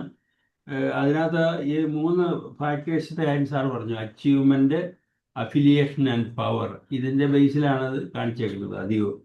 അപ്പോൾ എന്ന് പറഞ്ഞാൽ അച്ചീവ്മെന്റ് റിക്വയർഡ് കോൺസ്റ്റന്റ് ഫീഡ്ബാക്ക്. അപ്പോൾ ഫീഡ്ബാക്ക് നെഗറ്റീവായിട്ട് വന്നു കഴിഞ്ഞാൽ നമ്മളെ ബാധിക്കും. അത് കാണാതെ ആരെങ്കിലും നെഗറ്റീവ് പറയുകയാണെങ്കിൽ നമ്മൾ അതൊരു അച്ചീവ്മെൻ്റ് ആയിട്ട് വരികയില്ലല്ലോ. അപ്പോൾ അങ്ങനെ വരുമ്പോൾ നമ്മൾ അതിനെ ശ്രദ്ധിക്കാതിരിക്കുക എന്നാണ് സാർ ഉദ്ദേശിച്ചത് അതിനകത്ത്.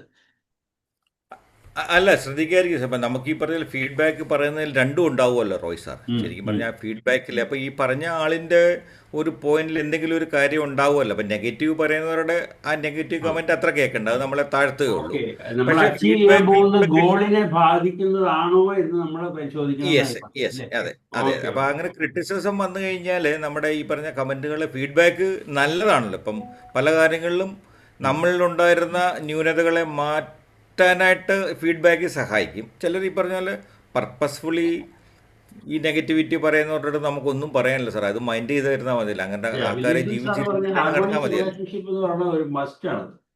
ആ ഒരു അതെ ഇത് വളരെ ഇതാണ്. അതുപോലെ തന്നെ പവറിൽ സാറ് പറഞ്ഞ ഒരു ഒരു ഇൻഫ്ലുവൻസ്, ഡിസയർ ഇൻഫ്ലുവൻസ് എന്ന് പറയുന്നത് യെസ് എന്ന് പറഞ്ഞാൽ മറ്റുള്ളവർ ലീഡ് ചെയ്യാനുള്ള ഒരു ബന്ധം അല്ലേ, ഒരു കൺട്രോള്. അതെ അതെ അതെ അതെ. ചിലർക്ക് അതായിരിക്കും റോയ് സാറെ കൂടുതൽ. ചിലർക്ക് ആ ഈ ആ പറയുന്ന അച്ചീവ്മെന്റ് ലീഡർഷിപ്പ് ക്വാളിറ്റീസ് അതാണ്. ചിലർക്ക് അതെ അതിലായിരിക്കും ലീഡ് ചെയ്ത് പോകാനുള്ള ഇതായിരിക്കും കൂടുതലുള്ളത്. അപ്പോൾ അത് ഉം. അങ്ങനെയുള്ളവരെയും അതാണ് ഈ ഓർഗനൈസേഷനായിരിക്കും ഞാനൊന്ന് സൂചിപ്പിച്ചത്. അപ്പോൾ ഇങ്ങനെയുള്ള കഴിവുള്ളവരെ കോർത്തിണക്കി പോകാനും ലീഡ് ചെയ്യാനുള്ള ആൾക്കാർ വേണമല്ലോ. അപ്പോൾ അത് നമ്മളെ നല്ലതാണ്, ഓർഗനൈസേഷനും എല്ലായിടത്തും നല്ലതാണ്. സാറ് പറഞ്ഞ ട്രേറ്റ്സ് ഓഫ് അച്ചീവ്മെന്റും ഒക്കെ വളരെ ചിന്താവഹമാണ് സാറ് പറഞ്ഞപ്പോൾ. അതെ, അല്ല റോയ് സാറ് പറഞ്ഞ ആ ചോദ്യത്തിനകത്തെ ശരിക്കും പറയാം നമുക്ക് ഈ അച്ചീവ്മെന്റ് എന്ന് പറയുന്നത് എല്ലാവർക്കും വേണമല്ലോ, ആരും അച്ചീവ്മെന്റ് വേണ്ടാന്ന് കരുതുന്നവരില്ലല്ലോ.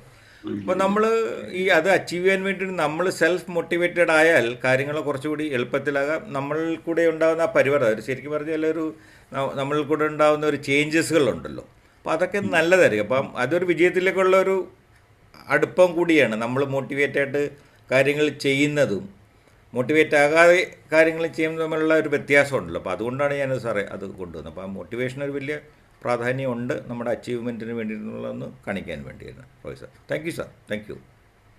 അച്ചീവ്മെന്റ് ട്രേറ്റ്സിനകത്ത് സാർ പറഞ്ഞ ഒരു കാര്യം വളരെ ഇതാണ്, കാൽക്കുലേറ്റഡ് റിസ്ക്. അത് ഒരു പ്രധാനപ്പെട്ട കാര്യമാണ്. അത് ഇല്ലാതെ പോയാലും പാടാം. അതുപോലെ തന്നെ ഒരു ഡിസയർ ഓഫ് ഫീഡ്ബാക്ക് അവിടെ തന്നെ പറയുന്നുണ്ട്. ഫീഡ്ബാക്ക് കിട്ടണം എന്നുള്ളൊരു ആഗ്രഹമുണ്ടല്ലോ. അപ്പൊ അതുകൊണ്ട് മോട്ടിവേഷനിൽ വളരെയധികം ഹെൽപ്ഫുൾ ആയിരുന്നു. ഓക്കെ, ശരിയാ സാർ, അത് വളരെ ഇതായിട്ട് തോന്നുന്നു. ഞാനിങ്ങനെ കൂടുതൽ കാണാൻ പറ്റുന്ന റോയ് സാറെ കുട്ടികളിലാണല്ലോ അല്ലേ. കുട്ടികളെ നമ്മളൊന്ന് എൻകറേജ് ചെയ്യുക, അപ്രിഷിയേറ്റ് ഒക്കെ ചെയ്ത് കഴിഞ്ഞാൽ അവർ പറഞ്ഞ പോലെ അതിൻ്റെ വേണ്ട രീതിയിൽ കൊടുത്തു കഴിഞ്ഞാൽ, ഇപ്പോൾ പരീക്ഷയിൽ ഇച്ചിരി മാർക്ക് കുറഞ്ഞെന്ന് പറഞ്ഞൊരു കുട്ടിയെ നമ്മൾ ഈ പറഞ്ഞ പോലെ പലപ്പോഴും അതിനെക്കുറിച്ചുള്ള നെഗറ്റീവായിട്ട് പറയുമ്പോഴാണ് കുട്ടികൾ പലതൊക്കെ ചെയ്യും. ചിലപ്പം അതിൽ ഇനിയിപ്പോൾ അടുത്ത പരീക്ഷയ്ക്ക് നല്ല മാർക്ക് വാങ്ങാം, ഇപ്പം ചെയ്തൊക്കെ തന്നെ നല്ലതായി കുറച്ചുകൂടെ. അപ്പോൾ അങ്ങനത്തെ ഒരു കാര്യങ്ങൾക്കാണല്ലോ സാറേ കുറച്ചുകൂടെ ഒരു ബെറ്റർമെൻറ്റ് വരുന്നത്. അപ്പോൾ അത് തീർച്ചയായിട്ടും ഉണ്ട്. അല്ല, അപ്പോൾ അതുപോലെ തന്നെ കോമ്പറ്റീഷനൊക്കെ പോകുമ്പോഴത്തേക്കും അവര് റിസൾട്ട് മോശമാകുമോ എന്നുള്ള ഒരു ഫിയർ ഉണ്ടാവും. പക്ഷെ അത് അവോയ്ഡ് ചെയ്യുന്നതിന് അത് വരും. അപ്പൊ അന്നേരം അതിനൊരു പോസിറ്റീവായിട്ടുള്ള ഒരു അപ്രോച്ച് എന്ന് പറയുന്നത് അതിൽ പങ്കെടുക്കാൻ പറ്റി എന്ന് പറയുന്ന ഒരു മോട്ടിവേഷൻ ആണ് അതിനകത്ത് ഉദ്ദേശിച്ചിരുന്നത്. ഓക്കെ സാർ, സാർ പറഞ്ഞ അതുപോലെ തന്നെ ഈ ഗോൾ സെറ്റിങ്സും മറ്റേതിനകത്തും ഒക്കെ നമ്മൾ പറയുന്ന കാര്യങ്ങൾ ഉണ്ടെങ്കിലും ഇത് കുറേ കൂടെ കടന്ന ഒരു ചിന്ത വരുന്ന ഒരു കാര്യമായിരുന്നു.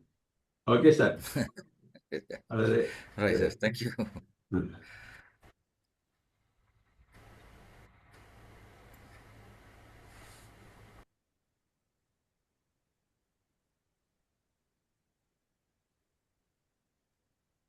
പറഞ്ഞോളൂ. Thank you sir. Manoj sir ഒരുപാട് പ്രായോഗിക ഉദാഹരണങ്ങൾ ഉപയോഗിച്ചു. അതുകൊണ്ട് കാര്യങ്ങൾ കുറച്ചും കൂടെ മനസ്സിലാക്കാൻ എളുപ്പമുണ്ടായിരുന്നു. മോട്ടിവേഷൻ സ്ട്രെങ്ത്, പ്രേരണയുടെ ശക്തി അല്ലേ സാർ? പ്രോബബിലിറ്റി ഓഫ് സക്സസ്, വിജയ സാധ്യതയിലേക്കുള്ള വിശ്വാസം.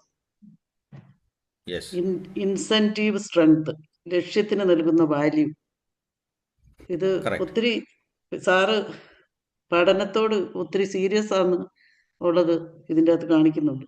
അപ്പം സാർ ഒരു ഹൈ അച്ചീവ്മെന്റ് ലേണർ ആണെന്ന് ക്ലാസ്സുകൾ തെളിയിക്കുന്നുണ്ട് സാർ. പിന്നെ എനിക്ക് തോന്നുന്നത് ഇപ്പൊ ഈ ശ്വാസം മുട്ടി കുട്ടികളുടെ കാര്യത്തിൽ പ്രത്യേകിച്ചും ഇങ്ങനെ നല്ല മോട്ടിവേഷൻ കൊടുക്കാൻ വേണ്ടി എപ്പോഴും പുറത്തു തട്ടി ശ്വാസം മുട്ടി പുറത്തു തട്ടേണ്ട ഒരു അവസ്ഥയിലോട്ടാണ് ഇപ്പം എല്ലാവരും പറയുന്നത്. പക്ഷെ ഒരു നെഗറ്റീവ് ഫീഡ്ബാക്ക് വരുമ്പോൾ എല്ലാവരും ഒന്നും ഡൗൺ ആകിയല്ല. ഹൈ അച്ചീവേഴ്സ് ഒരിക്കലും നെഗറ്റീവ് ഫീഡ്ബാക്കിൽ ഡൗൺ ആകിയല്ലെന്നാണ് എൻ്റെ അനുഭവം എനിക്ക് തോന്നിയിട്ടുള്ളത്. കാരണം എന്നാ ഞാൻ കാണിച്ചു കൊടുക്കാം, ഒരു നെഗറ്റീവ് ഫീഡ്ബാക്ക് വരുമ്പം എന്നാ ഞാൻ കാണിച്ചു കൊടുക്കാമെന്ന് എൻ്റെ ജീവിതത്തിൽ എനിക്ക് തോന്നിയിട്ടുള്ളൂ. എനിക്ക് നെഗറ്റീവായിട്ട് എന്നെ ബാധിച്ചിട്ടില്ല. പണ്ടൊന്നും ആരും ഇങ്ങനെ സൈക്കോളജി പഠിച്ചല്ലോ മക്കളെ വളർത്തുന്നത്. അപ്പം ഒരു ഇച്ചിരി മുന്നോട്ട് നിൽക്കുന്ന പിള്ളേരെ, ഇച്ചിരി മറുപടി പറയുന്ന പിള്ളേരെ എപ്പോഴും ഒതുക്കാൻ നോക്കും. അപ്പം എന്നെയൊക്കെ അങ്ങനെ അമ്മച്ചി ഒതുക്കിക്കൊണ്ടിരുന്ന കൂട്ടത്തിലാണ്.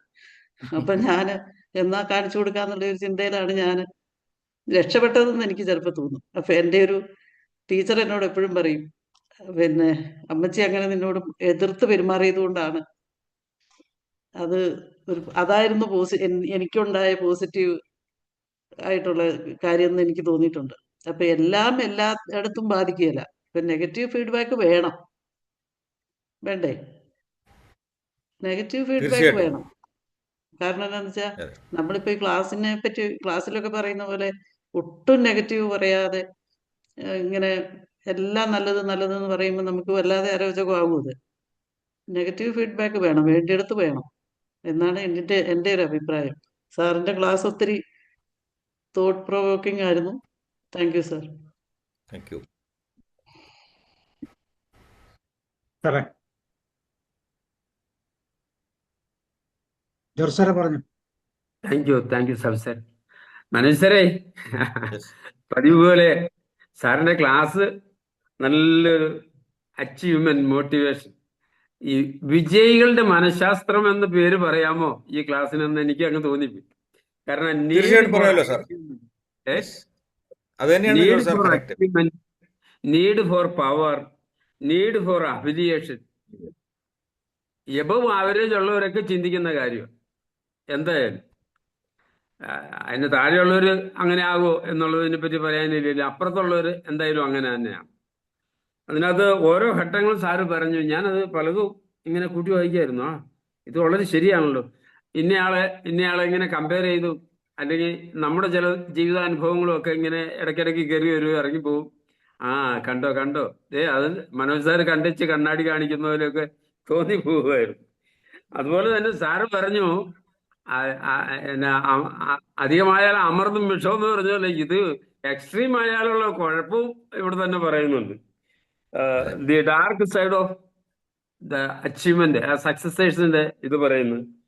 ബേൺ ഔട്ട്, പിന്നെ perfectionism and imbalance.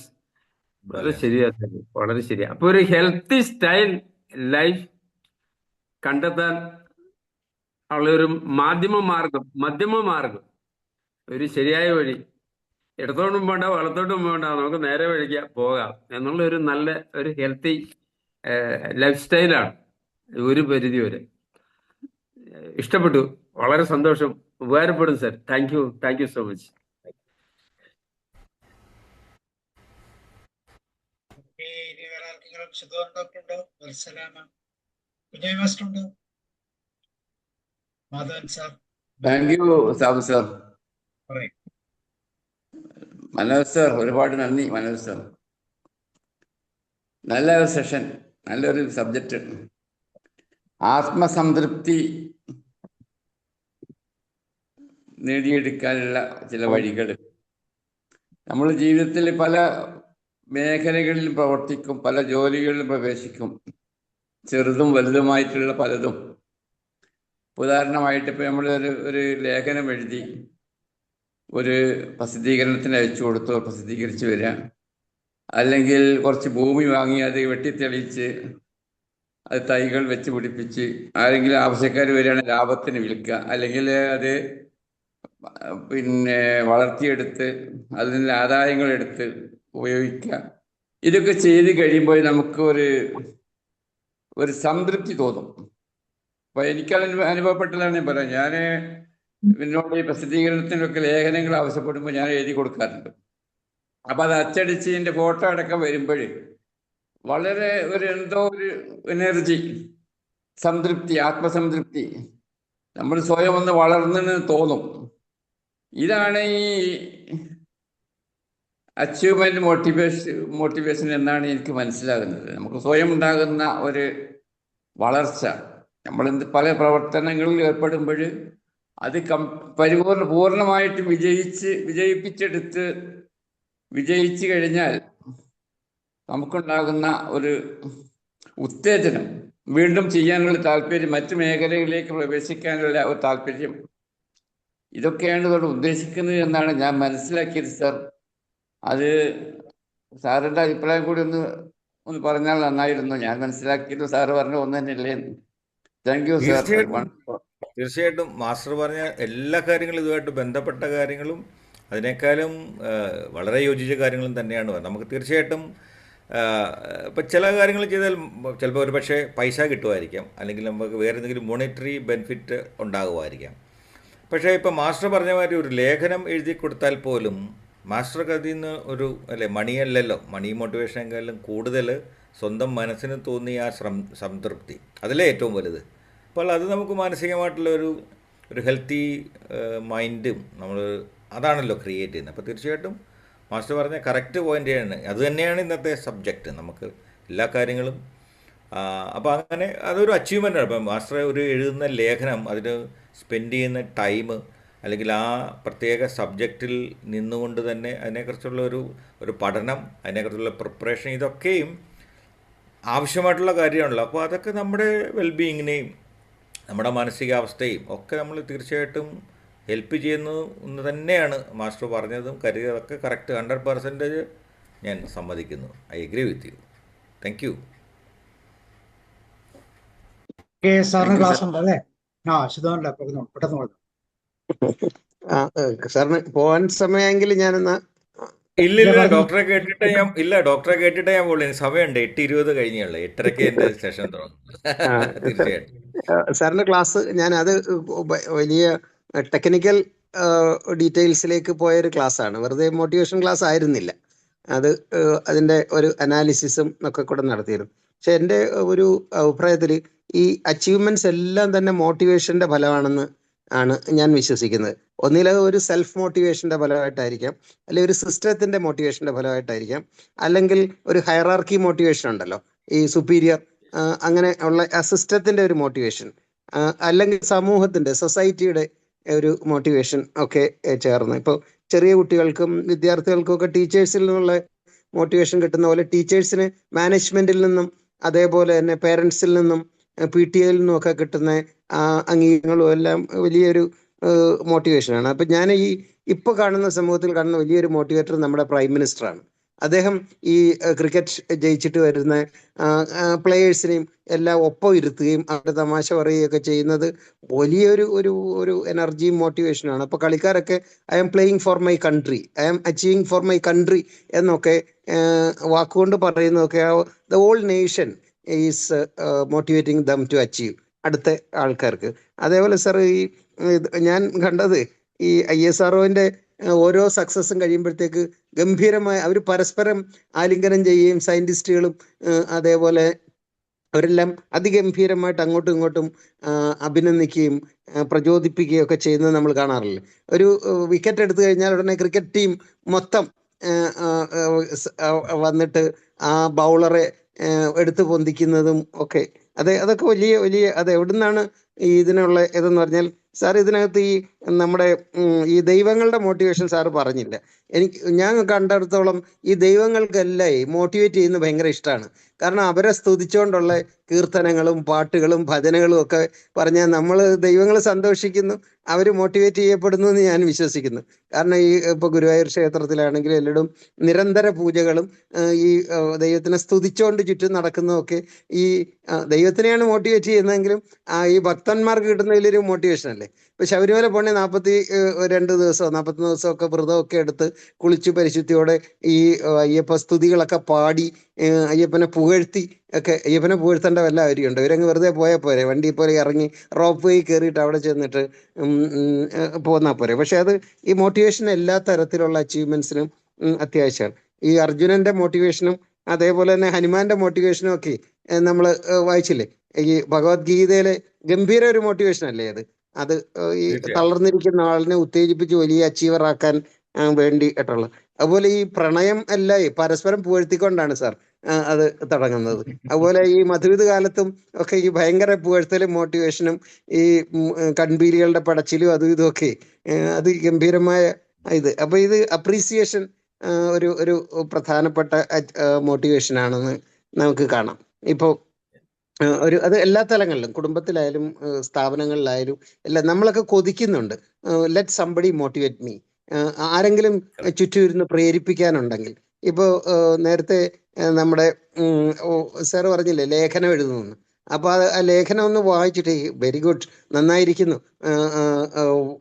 It's a very good tailored എന്നൊക്കെ ആരെങ്കിലും ഒന്ന് പറഞ്ഞിരുന്നേ. പണ്ട് MT വാസുദേവനാർ മാതൃഭൂമിയുടെ എഡിറ്ററായിട്ട്, ഈ ആഴ്ചപ്പതിപ്പിന്റെ എഡിറ്ററായിട്ടിരിക്കുമ്പോൾ കിട്ടുന്ന കഥകൾക്കെല്ലാം അദ്ദേഹം 2 വരി എഴുതിയിട്ട് അയക്കുമായിരുന്നു. ഇത് ഇങ്ങനെയാണ്, അത് തലക്കെട്ട് ഇങ്ങനെ ഒന്ന് മാറ്റണമായിരുന്നു, പക്ഷെ നന്നായിട്ടുണ്ട്, പക്ഷെ ഞാനിപ്പോൾ അത് കൊടുക്കുന്നില്ല, നീ കുറച്ചുകൂടെ നന്നാക്കി അയക്കൂ എന്ന് പറയുമ്പോഴത്തേക്ക് ഇപ്പൊ ഈ നമ്മുടെ സാഹിത്യ അക്കാദമിയുടെ പ്രസിഡന്റും തുഞ്ചൻ ഇതിന്റെ വൈശാഖൻ മാഷിന്റെ ഒരു പ്രസംഗത്തിൽ അദ്ദേഹം പണ്ട് MT എഴുതിയ ആ ഇല്ലന്റെ എടുത്ത് സൂക്ഷിച്ചു വെച്ചിരിക്കുകയാണ്.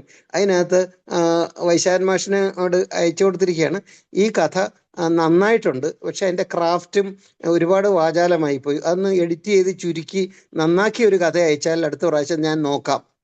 ഇത് ഈ വയോവൃദ്ധനായിട്ടുള്ള വൈശാഖ മാഷ് 80 വയസ്സുകാരൻ അത് എടുത്ത് സൂക്ഷിച്ചു വെച്ചിരിക്കുകയാണ്.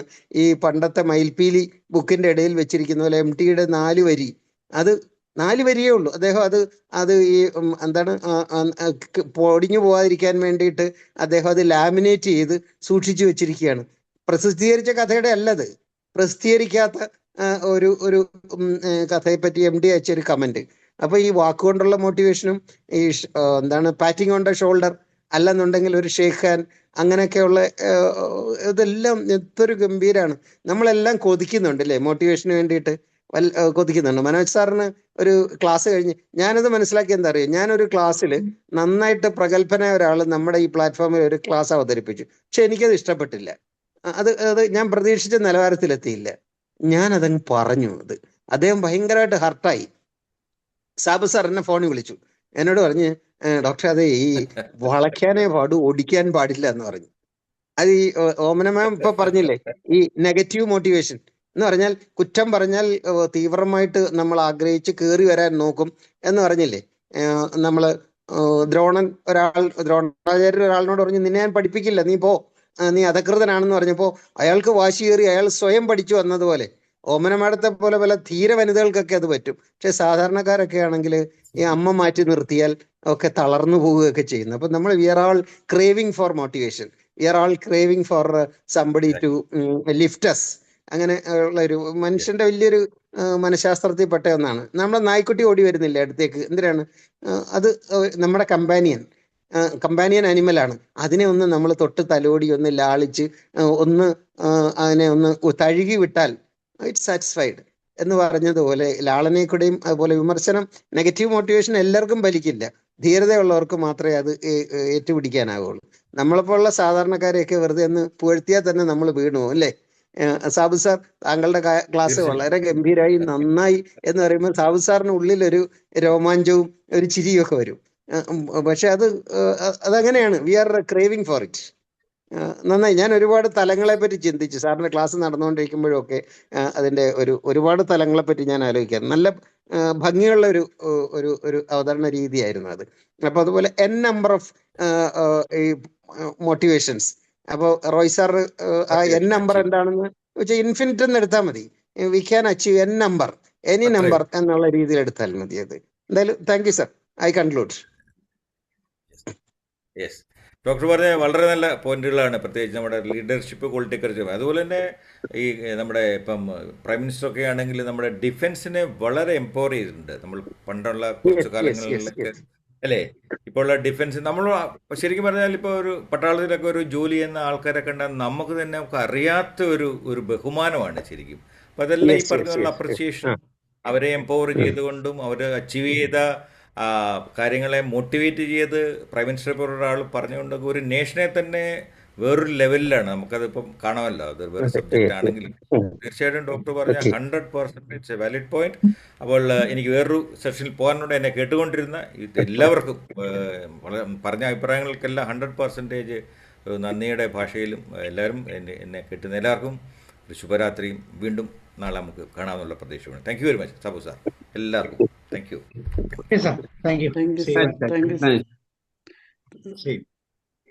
സാബു സാറ്, നാളെ വാണി ജയറാമിന്റെ ബർത്ത്ഡേ ആണ്. നാളെ വാണി ജയറാമിന്റെ ബർത്ത്ഡേ ആണോ? അപ്പൊ നമുക്ക് വാണി ജയറാമിന്റെ കൂടെ പോയേക്കാം. ഓക്കെ. പ്രിയ സഖി ഗംഗേ, ഇപ്പോഴേ നാളത്തേക്ക് തീർന്നു പോണ്ട. ഓക്കെ റെഡിയാക്കാം. ഓക്കെ, തീർച്ചയായും. Okay, see you on today.